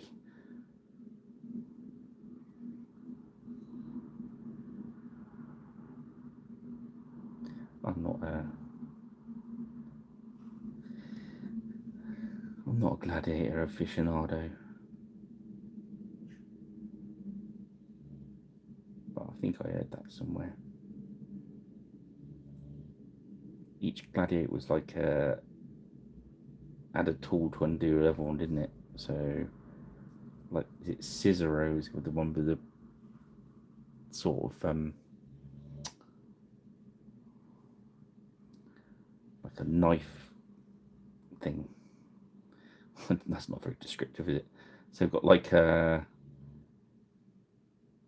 looks like an artillery shell on their arm, doesn't it? And then at the end of a blade coming out. They were Cicero's, which were supposed to be fight against the Rotarius, because it was good for cutting the net off, wasn't it? That sort of thing. So it stands to reason that the net would be good at cutting these. It might be true, I don't know. I'm sure I heard it somewhere. Might have been in a film, in which case it probably isn't true.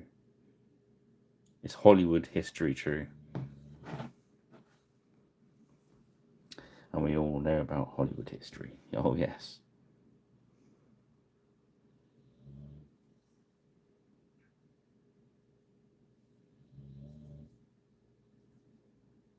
In my mind, it's true.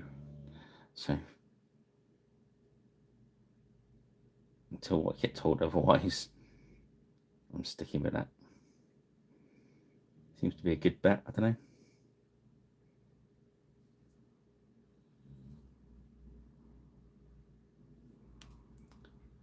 So that's all that colour.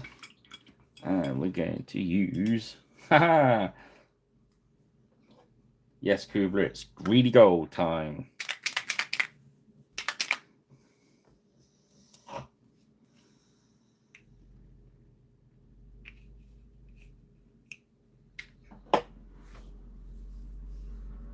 So we're going to use the gold to make like a bronzy, coppery sort of type effect.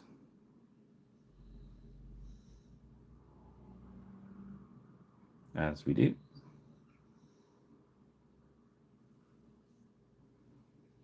Why not? Definitely Hollywood history gladiators.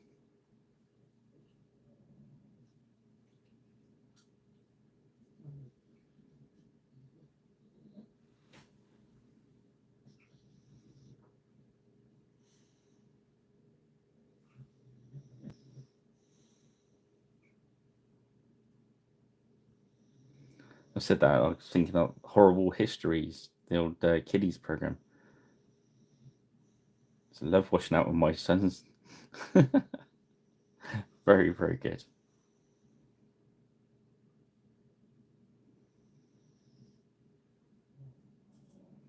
Make history and learning fun for kids. That's perfect, isn't it?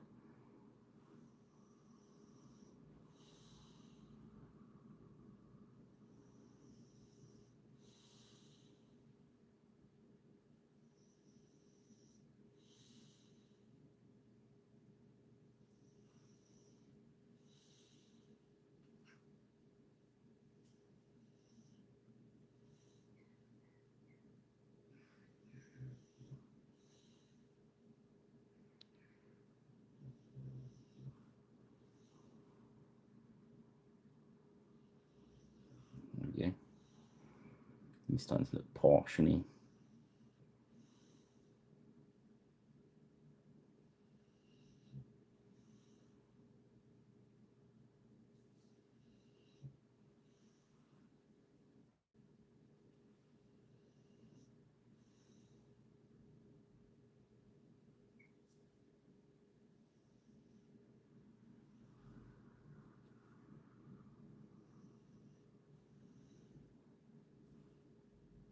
Ahoy, Kev, how are you, mate?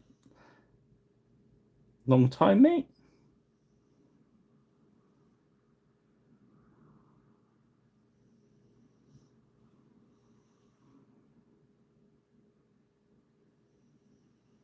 We're gladiatoring it up, mate.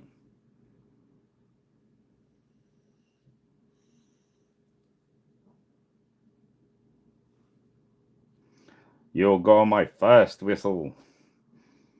No, it's not those sort of gladiators. It is. What is it going to chop your face off?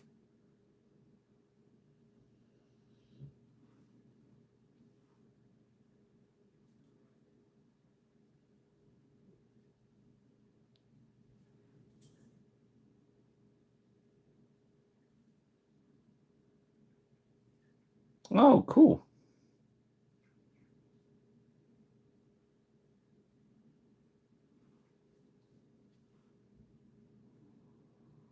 What'd you get, mate?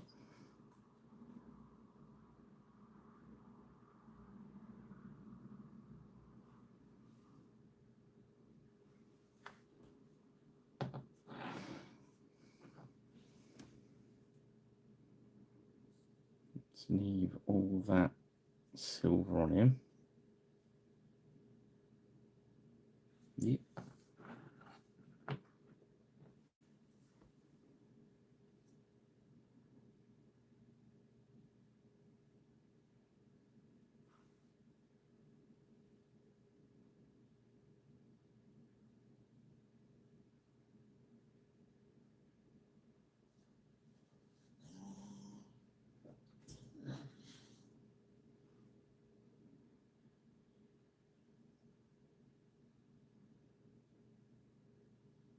Oh, cool.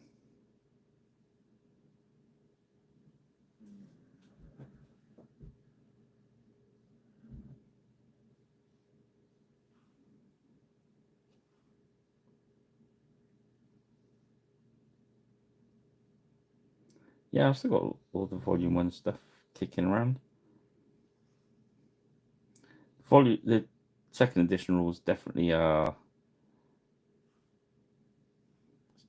well sorted.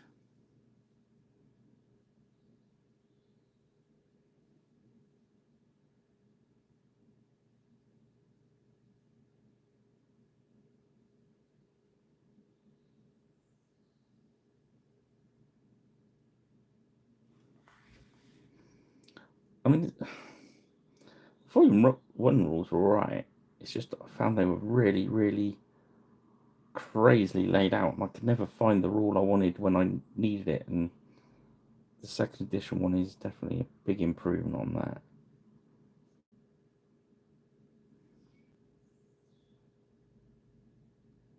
And there's some crazy unbalancing stuff in the first one you got to watch out for a little bit.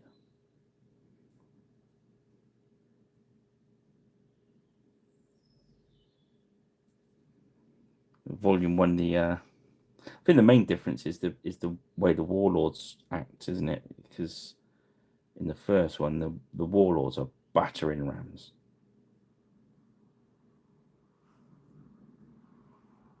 And you've got to treat them a bit more carefully in the second.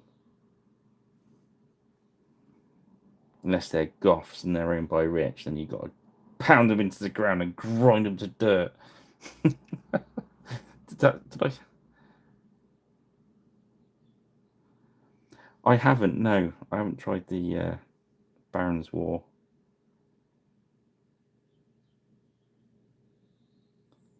I've not had chance, really. What have I been doing new games wise? There was some some TT Combat wrestling game, Rumble Slam. That was the latest. Or Aliens. Obviously getting Jugular sorted out again. Then there's been doing a lot of Age of Chivalry stuff for Saga, which is kind of Baron's War anyway, isn't it?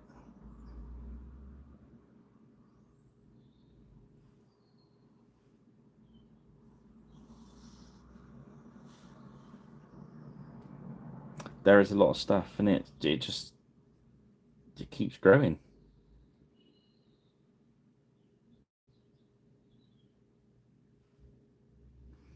Oh, did you see my other channel, Kev? I've done one called Pirate Rich Plays.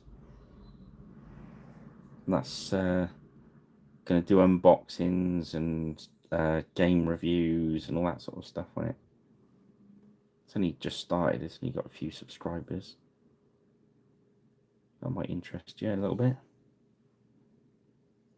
Can hopefully do another video for it tomorrow. A different game.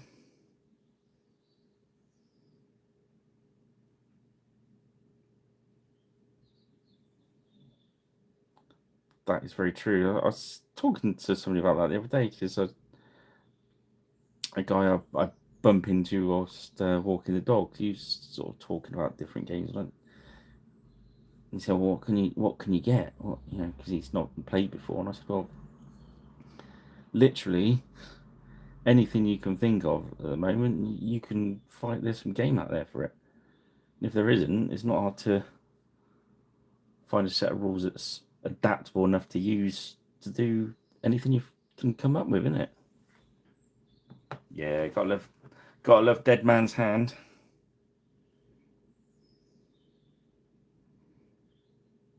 Have you tried his other game, then Chicago Way?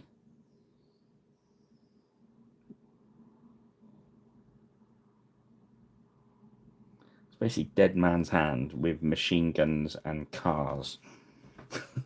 If you like Dead Man's Hand and you've ever thought to yourself, what I really need is a submachine gun and a 1930s Mercedes to shoot it from, that's the game for you.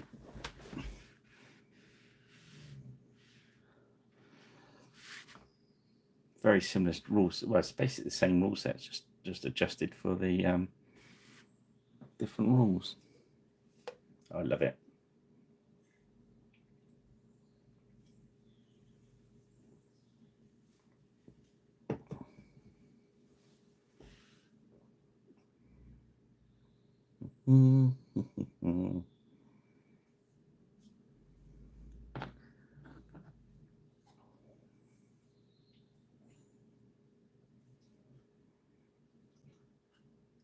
Going on quite well now. So what we're going to do is we're going to grab a black wash. Now it says no oil on it, but as you know, I mix my own up, so it's partially none oil in there, partially dark tone, a bit of black ink, and some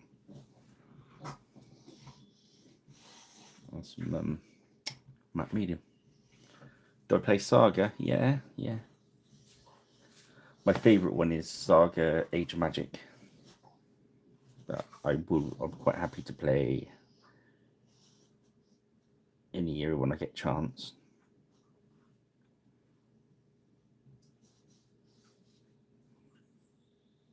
The thing with Saga is finding the warband that you like and you get all that suits your style, because they're all very different.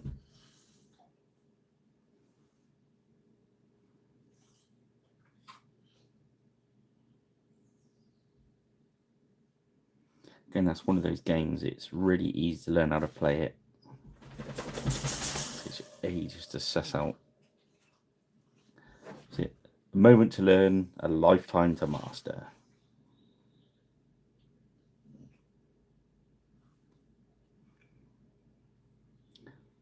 I think it's very clever, though, the fact that the butcher board, it just adds the flavour of each warband perfectly, you know what I mean? It's not just different miniatures, it's, you know.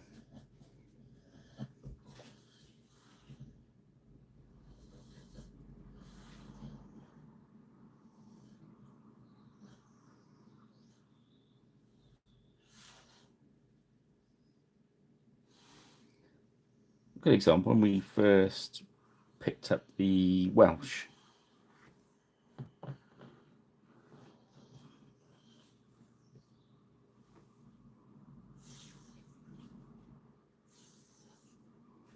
It was like a friend just stuck them on top of a hill and they were, well, these are a bit rubbish.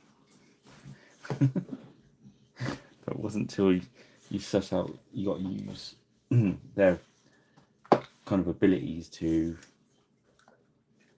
get them around the table in positions.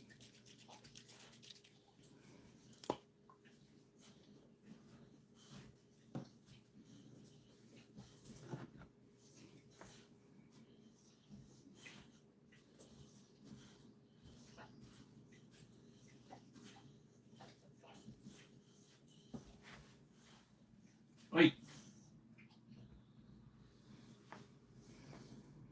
Dogs woke up chewing his foot. Stupid. What sort of animal do you have to tell not to chew his own foot? How stupid do you have to be told, don't chew your foot, you're going to hurt it.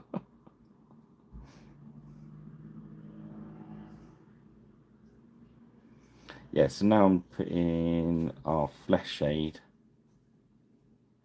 on the gold. So we've done the black on the silver. Doing the flesh tone onto the gold. Be brave here. Balance as much of that on there as you can for this effect to work.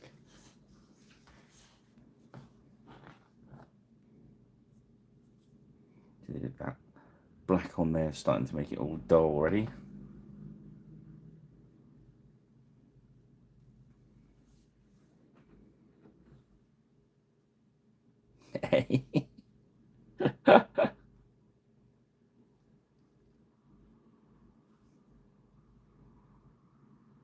What's the matter, mate?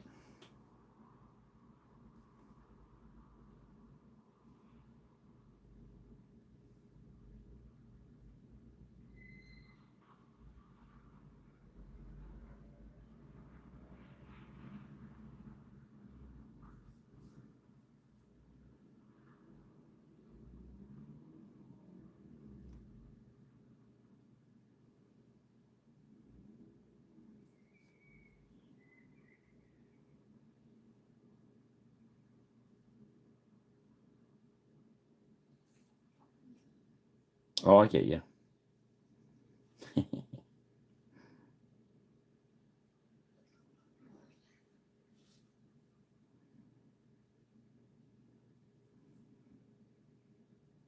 See you later, mate.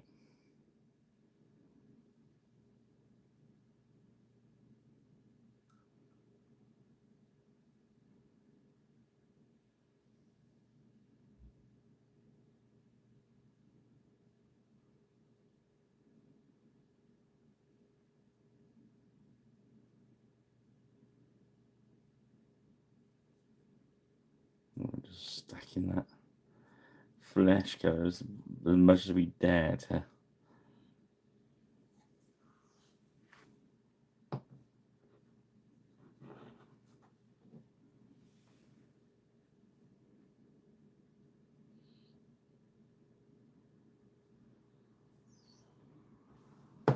There we go.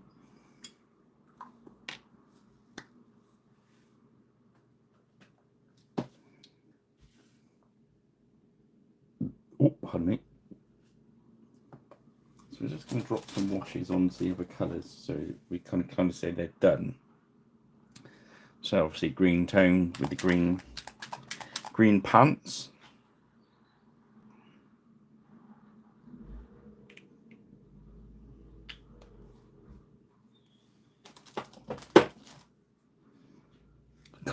the combat nappy.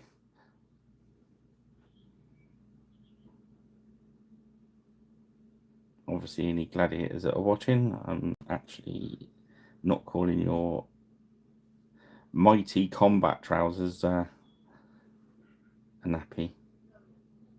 But I should be alright. I shouldn't think there's any Roman gladiators watching. This is where I get loads and loads of messages off gladiator reenactors. Have you seen those guys that do the medieval one? And smash the crap out of each other. That's something I would have really had a go at when I was younger.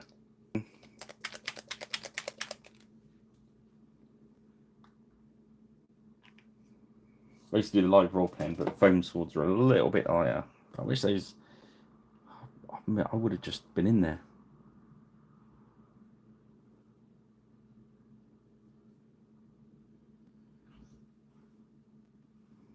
I watched a video yesterday of them trying out a pole axe. And he says, "Don't worry, the armor will save you." And he's hit him as hard as he can with his pole axe. And the axe head has gone round his shoulder and it hit him into an area where he's not got any armor.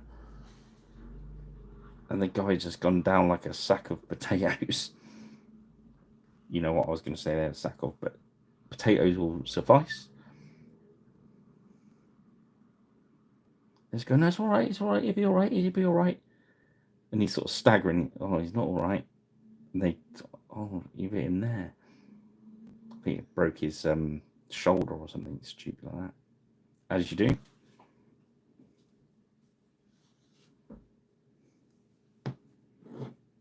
And he's got the red nappy. It's good to have the gladiators in different things because obviously you have to be able to see where your gladiators are on the table.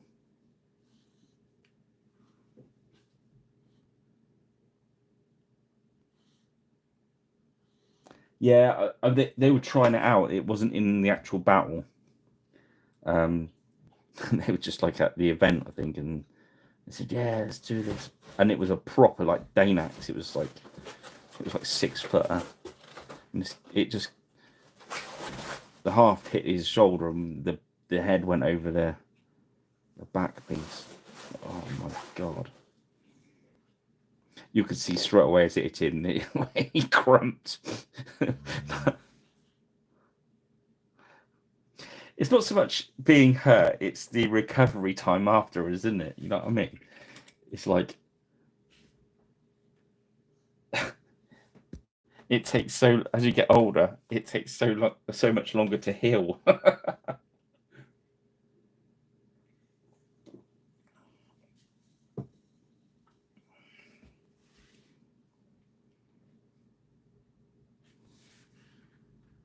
Let's go for tree ancient.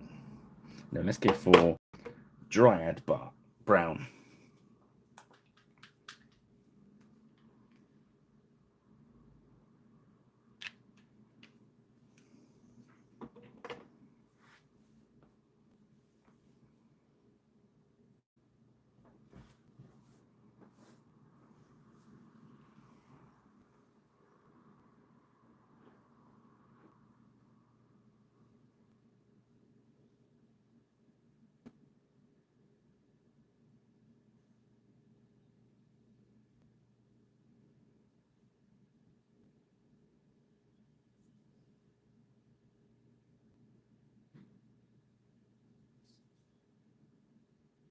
There we go. I've used the crappier brush just because I wanted a nice wide brush to put it on with. They do have there. If you know you don't need a point, just grab it and use it.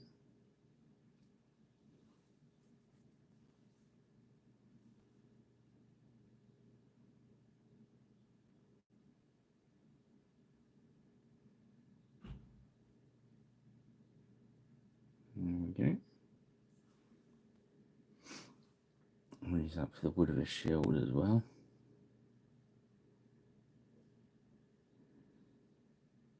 Quite frank, any brown will do.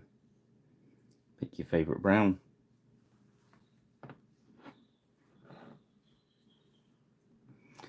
Can't remember that. Kubler, what we going there, mate?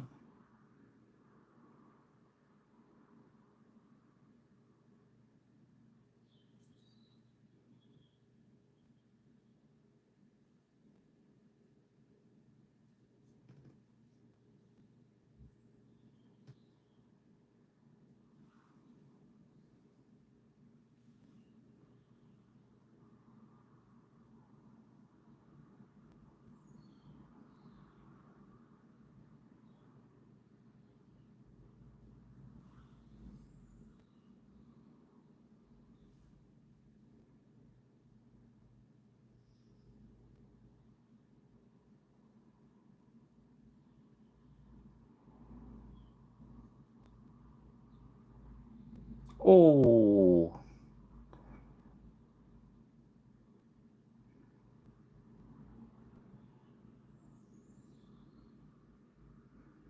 ouch.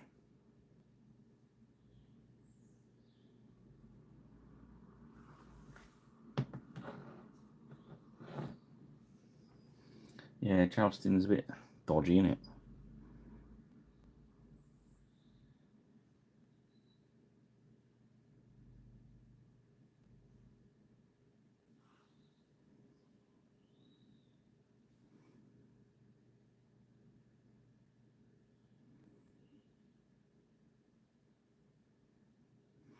Best joust ever in the film. Let's see if I can give you a clue to the film. See if you guys. I bet somebody gets it quite quick. The vessel with the pestle has the brew that is true. The chalice from the palace, and the flagon for the dragon. They smashed the chalice from the palace, so they replace it with the vessel with the pestle. Come on, guys, what film?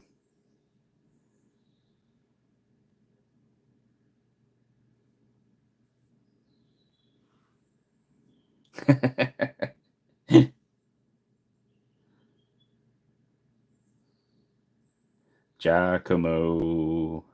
It's Giacomo, isn't it? Giacomo. I've not seen that for donkey's years now.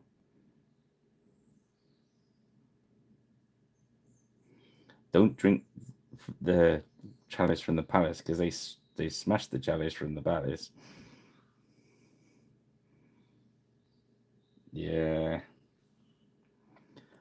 See, this is where we get all of our hobbies from because it's like I used to sit and watch these films with my mum, and she was a big fan of stuff like that, and the Vikings, and Spartacus, and what was the one with Richard Whitmark in that big bell? Um, the long boats, the long ships, or something like that. You had the Saracens in it. You'll ride the iron horse. Was it iron horse? The pellet with the poison, the vessel with the pestle, the chalice with the palace has approved that is true.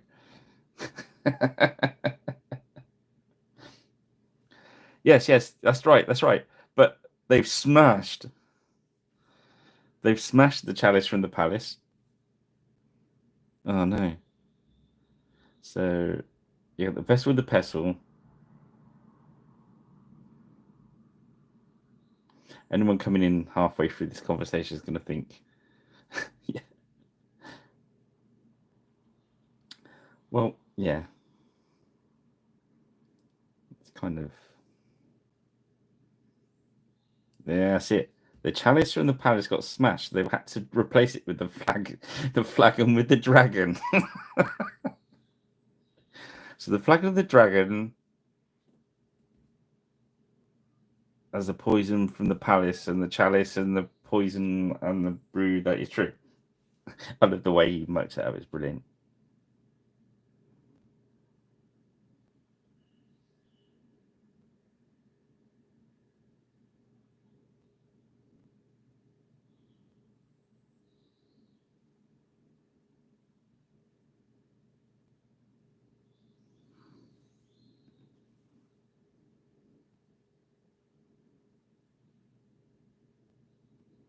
Yeah, that or anything that Ray Harryhausen had his hand in, really, isn't it?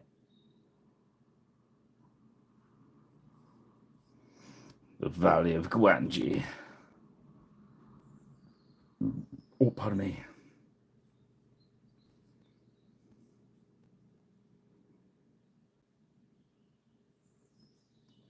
So yeah, now we got to the point now, really, that they're kind of ready to game with Bar and the Shields. We're going to keep that's 2 hours, so that's not bad, is it?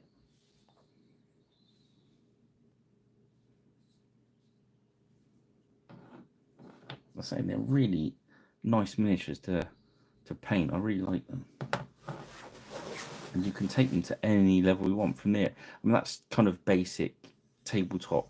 Get some paint on them. Let's play this game.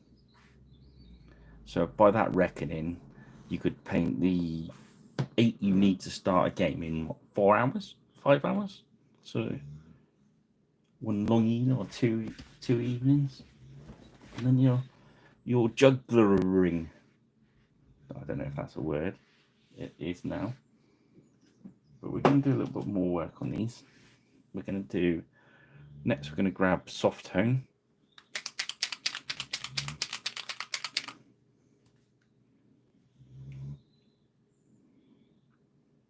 Didn't they have a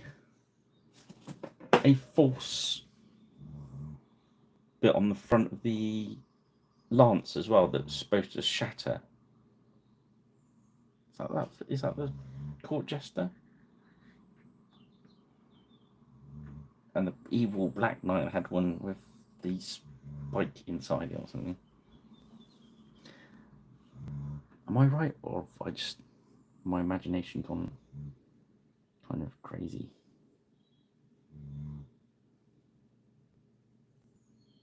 That's it. I say I've not seen it for such a long time.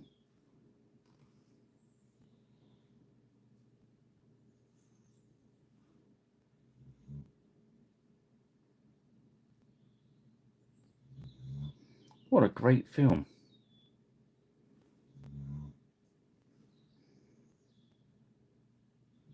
We shouldn't say it too loudly because there'll be some idiot director somewhere that will want to redo it.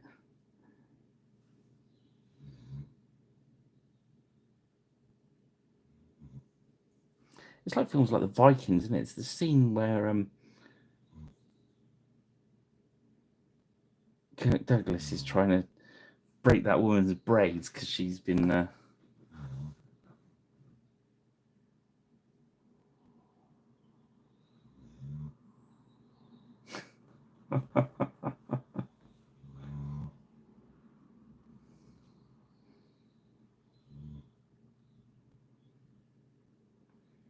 Even the start of the film Vikings with was it Peter Ustinov's voice?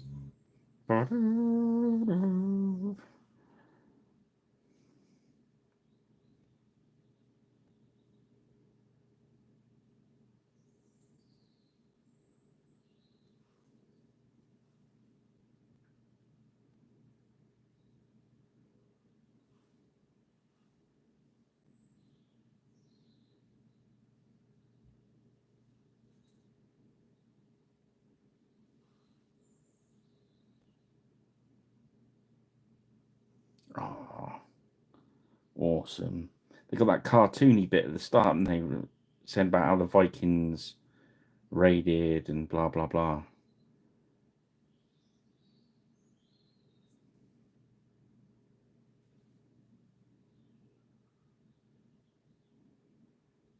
I've actually got a really old Griffin Beast miniature that allegedly looks just like Einar.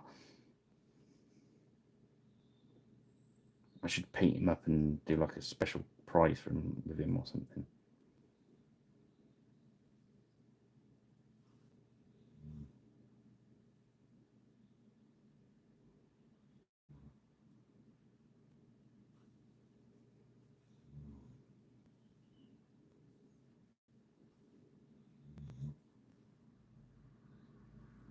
I think if you watch the film The Vikings enough, you can actually play Saga without reading the rule book.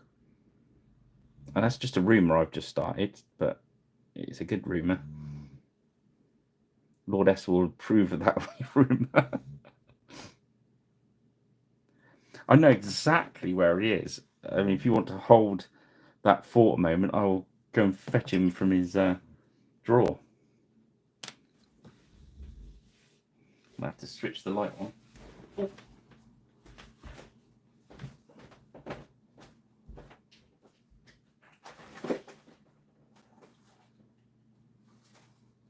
Seeing as how we're nearly done.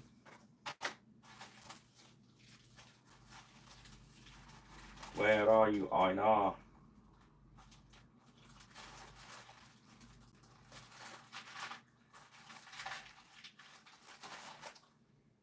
You should be in this drawer with all these.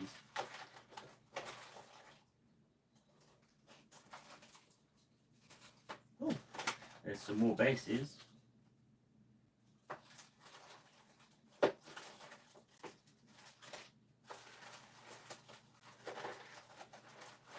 There is a multitude of bags here. Oh, there's a Grendel miniature. It's getting warmer. You still there, guys?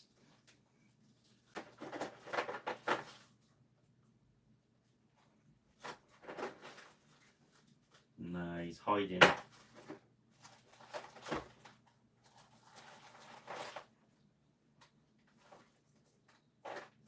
Oh wow. I found a squig.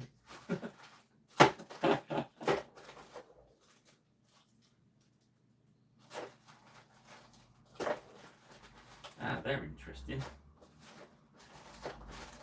Hope you're talking amongst yourselves. I shall. Oh, there he is. Got him. On the way back. Alright. Let's get the little baggie open.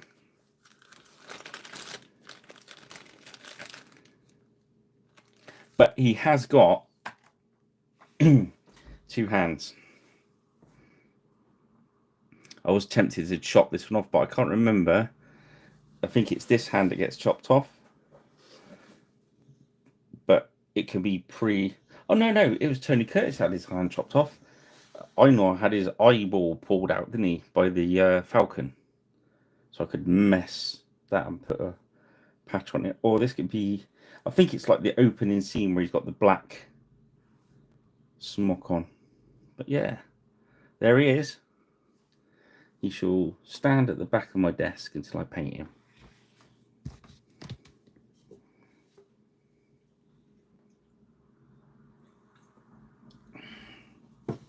Yes, that's Dirk Buglings. Dirk Bugless. I shall try and find out why he exists. Yeah, it's cool. It's kind of really understated as a mini as well, isn't it? So at the back of the desk now, I've got... You can go to the character section. We've got Kurgan. I searched for ages to find Kurgan. I knew I had him somewhere. But there we go. Right, back to what I'm supposed to be doing. Before I got sidetracked again. That's unlike me.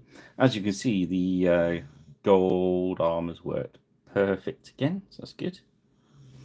Whilst we're waiting for the wash on the white to dry, let's put some white on these shields. I'm just going to use that stone, but I'm going to thin it right out.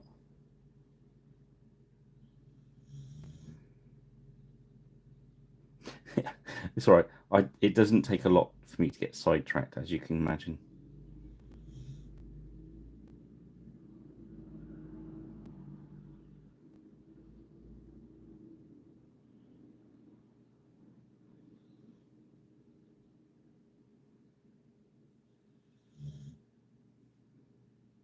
It's nice and thin, so we can start building. I'll probably do the shields tomorrow. I've already got a colour on it. So that bluey grey worked really well for us there.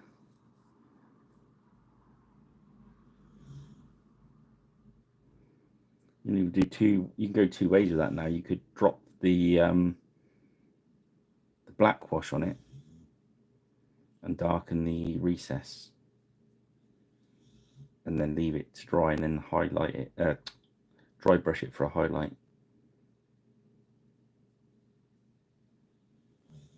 I think that's what we do. Doobie-doo.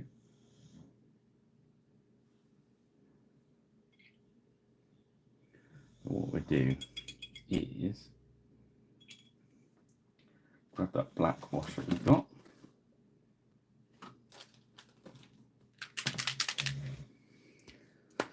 As we put it on, because it's quite dark, because we've got a lot of black ink in it, we're going to put a brush full of medium into the cap there, just to thin that in the cap.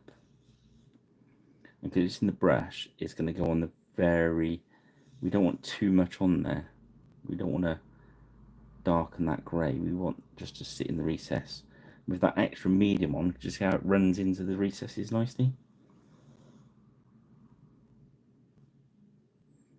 And just use that stuff in the cap, and we should be nice and safe. And if it goes on too dark, you can just grab some pure medium and just dilute it while it's on the miniature.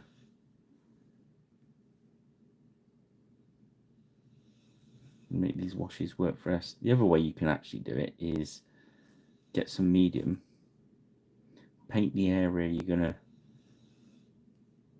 wash with some medium first, so it's nice and wet, and then it kind of picks the spaces easier, if you know what I mean, because it wants to go where it's wet, moist. I think moist is the official word we're going to use on the channel from now on. Probably get this choked off. There we go. And then base wise, I quite like using this Howling Sand, which is a yellowy grey, and it looks rubbish when you put it on, but it dries nicely, so I won't put that on yet. I'll put that on in a minute, because you won't see it at the moment, but once I finish playing around, we'll put it on then. So he just needs his shield doing.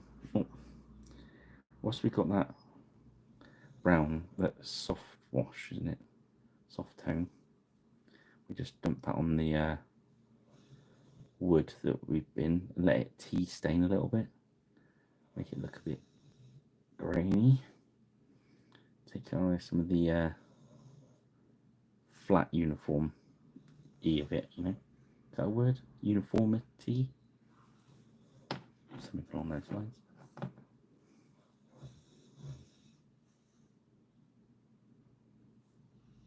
See what I mean?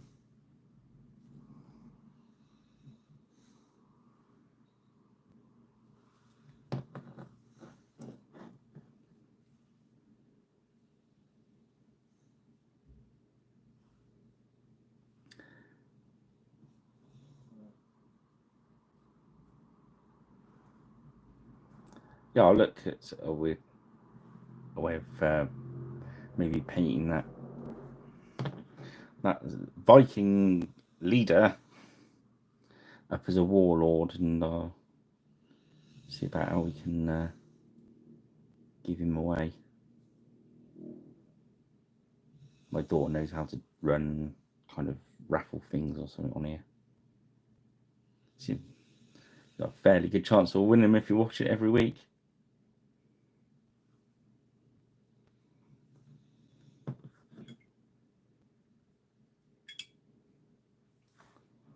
There we go. So where we are, 2 hours 20 we're in. Pretty neat. So it's just shield to do on him. Oh, let's take the white up another layer. So we're going to bony spikes now, which the other one was a woolly colour. This is more of a light lamb wool colour, so it's a bit whiter.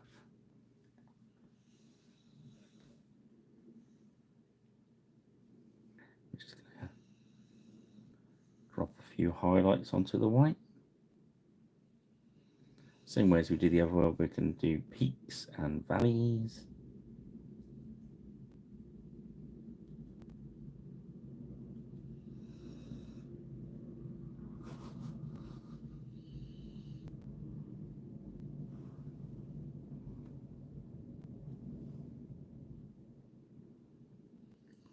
Even some of that.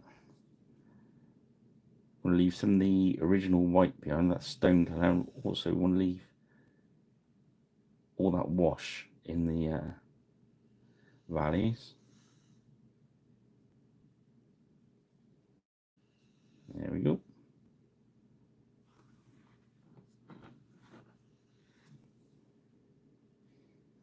And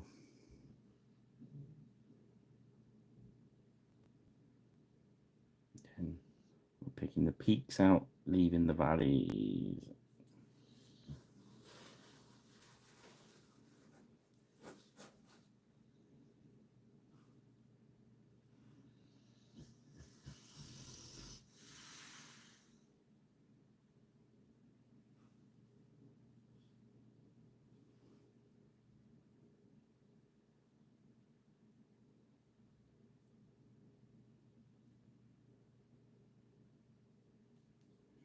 And if you don't want to do it this way, you can actually load your brush up and dry brush it.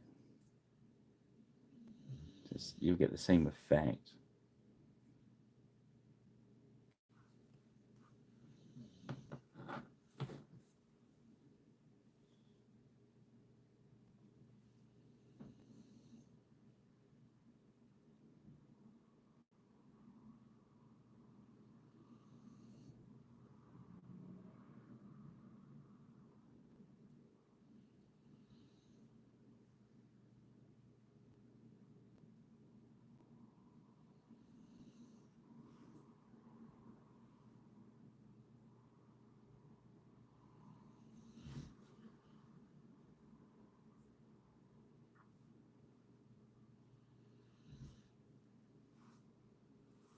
Yeah.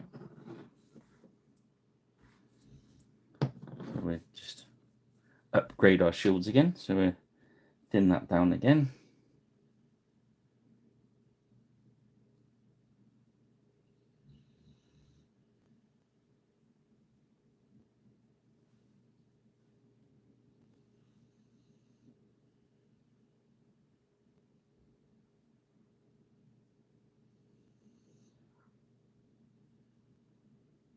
Do a little bit of freehanding on those tomorrow. And they're nice and dry.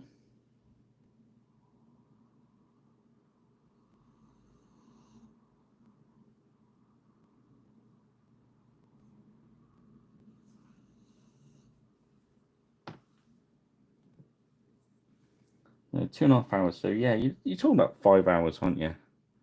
To get 2 sets done.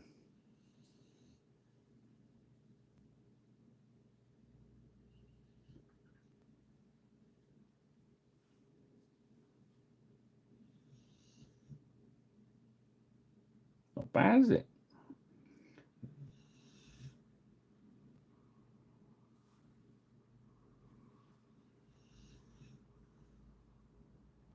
Pick out his teeth.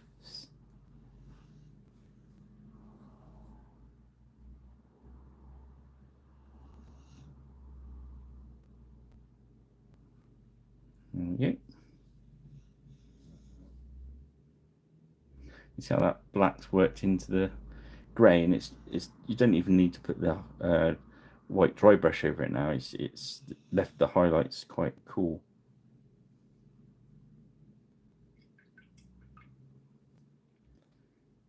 Now eyeballs from these guys, obviously, no, you'll be all right on this guy. he needs a haircut. So let's pick a nice dark brown. Let's go oak brown.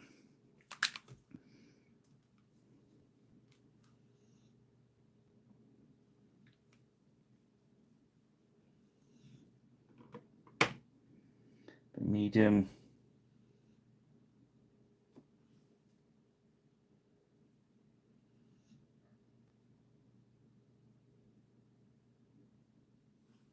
As I said, we're taking these to what we call tabletop, so they're ready to game with.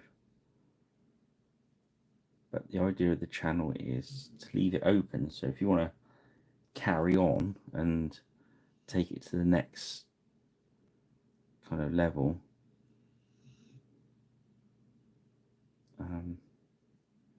you can. So what would that look like? So okay, we've done a quick flesh job by kind of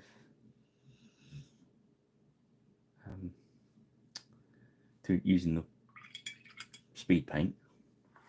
Let's grab some bootstrap brown for these.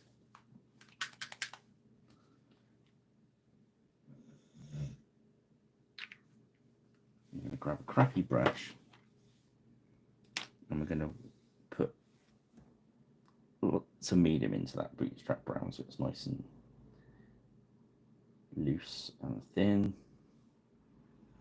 I'm just going to wash it on there. A bit like we did the chainmail, we want it to fall into all those little gaps. Yeah, so I was saying, so we've done it like it's tabletop. So that was the whole kind of focus of the channel, is to get your miniatures into gaming as quickly as you can. So that's what we've kind of done tonight, I think. We could have gone a little bit quicker, but it's levels, isn't it? So you want it to look good still.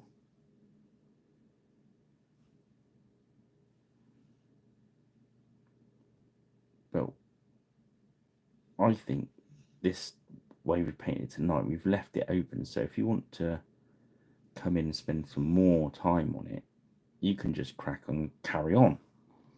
So that's the hard thing I found when I was learning.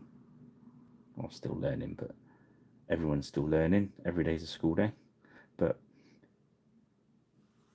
I said to myself, yeah, what else can I do to make this look better?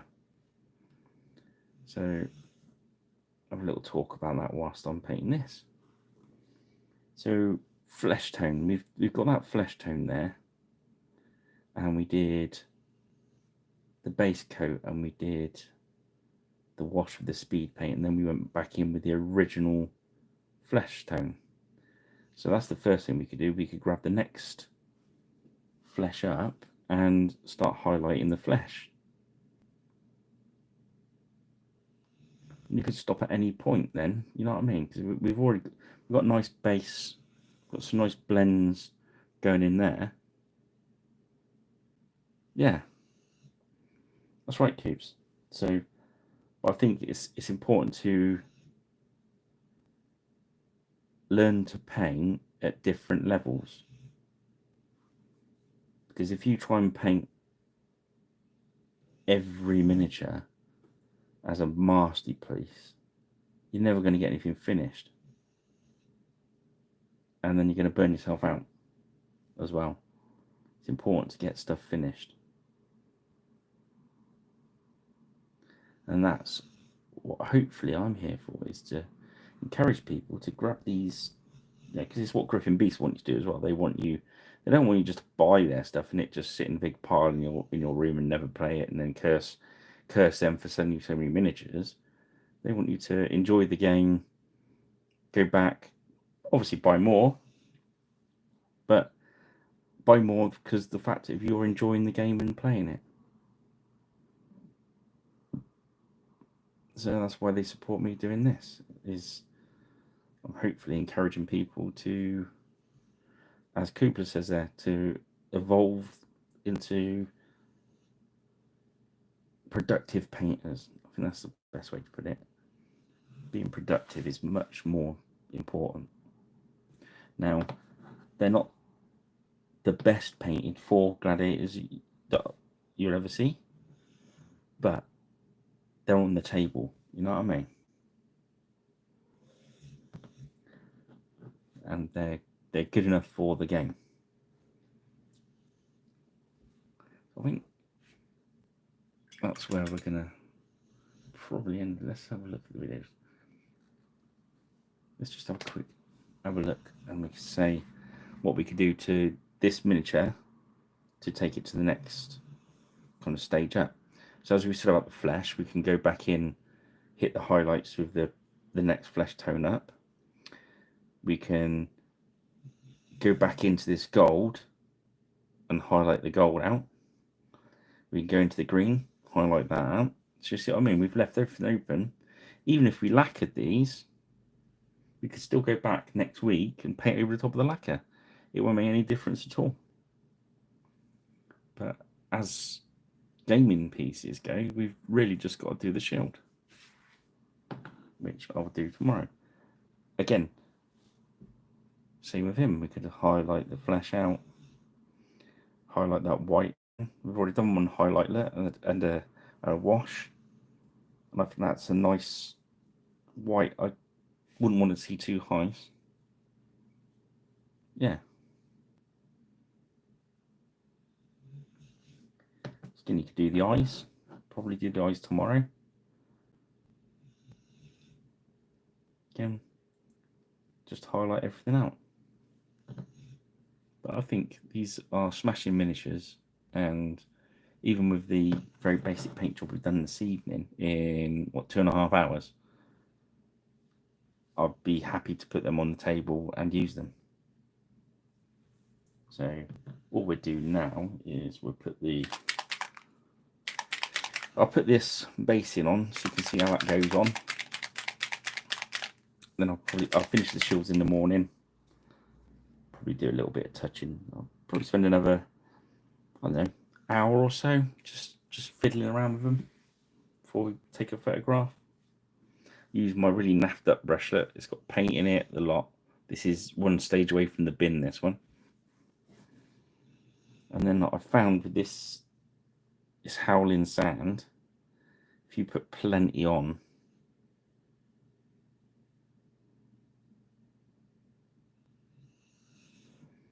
because we've used that neutral coloured, again, you could just put sand on there. That works as well.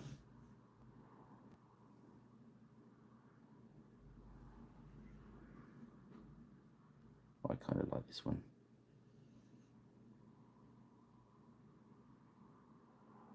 This is what most of my speed paints get used for, really, is washes and basing and all that sort of stuff. But because once you start using the medium, technically any paint you've got is a speed paint. If you've been watching it tonight for the first time, whatever, check out my other videos. There's one on making medium. I keep on about it all night, and it's my thing, really. But if you don't know what it's similar to, if you're talking GW paints, it's similar to Lamia medium. Yeah.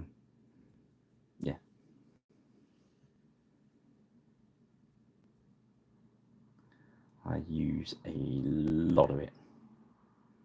And in that little video, it shows you how I make it to keep the cost down.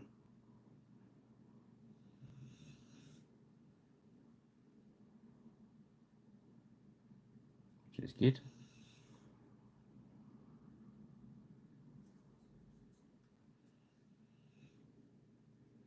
As I say, this gives a nice, it dries a lot nicer than this looks going on.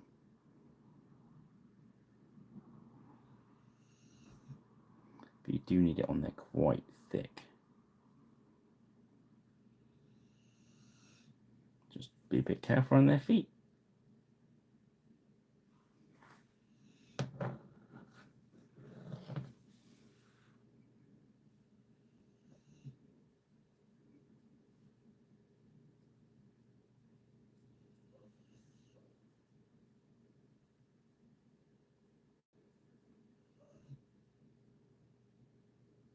Yeah.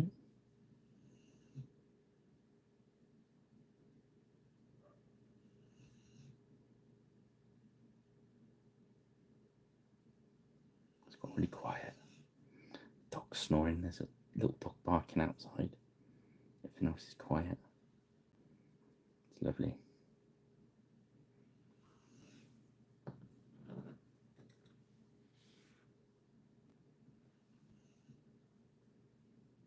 So just do this one, and I'll hold them all back to the camera one more time. So you can have a good old butchers.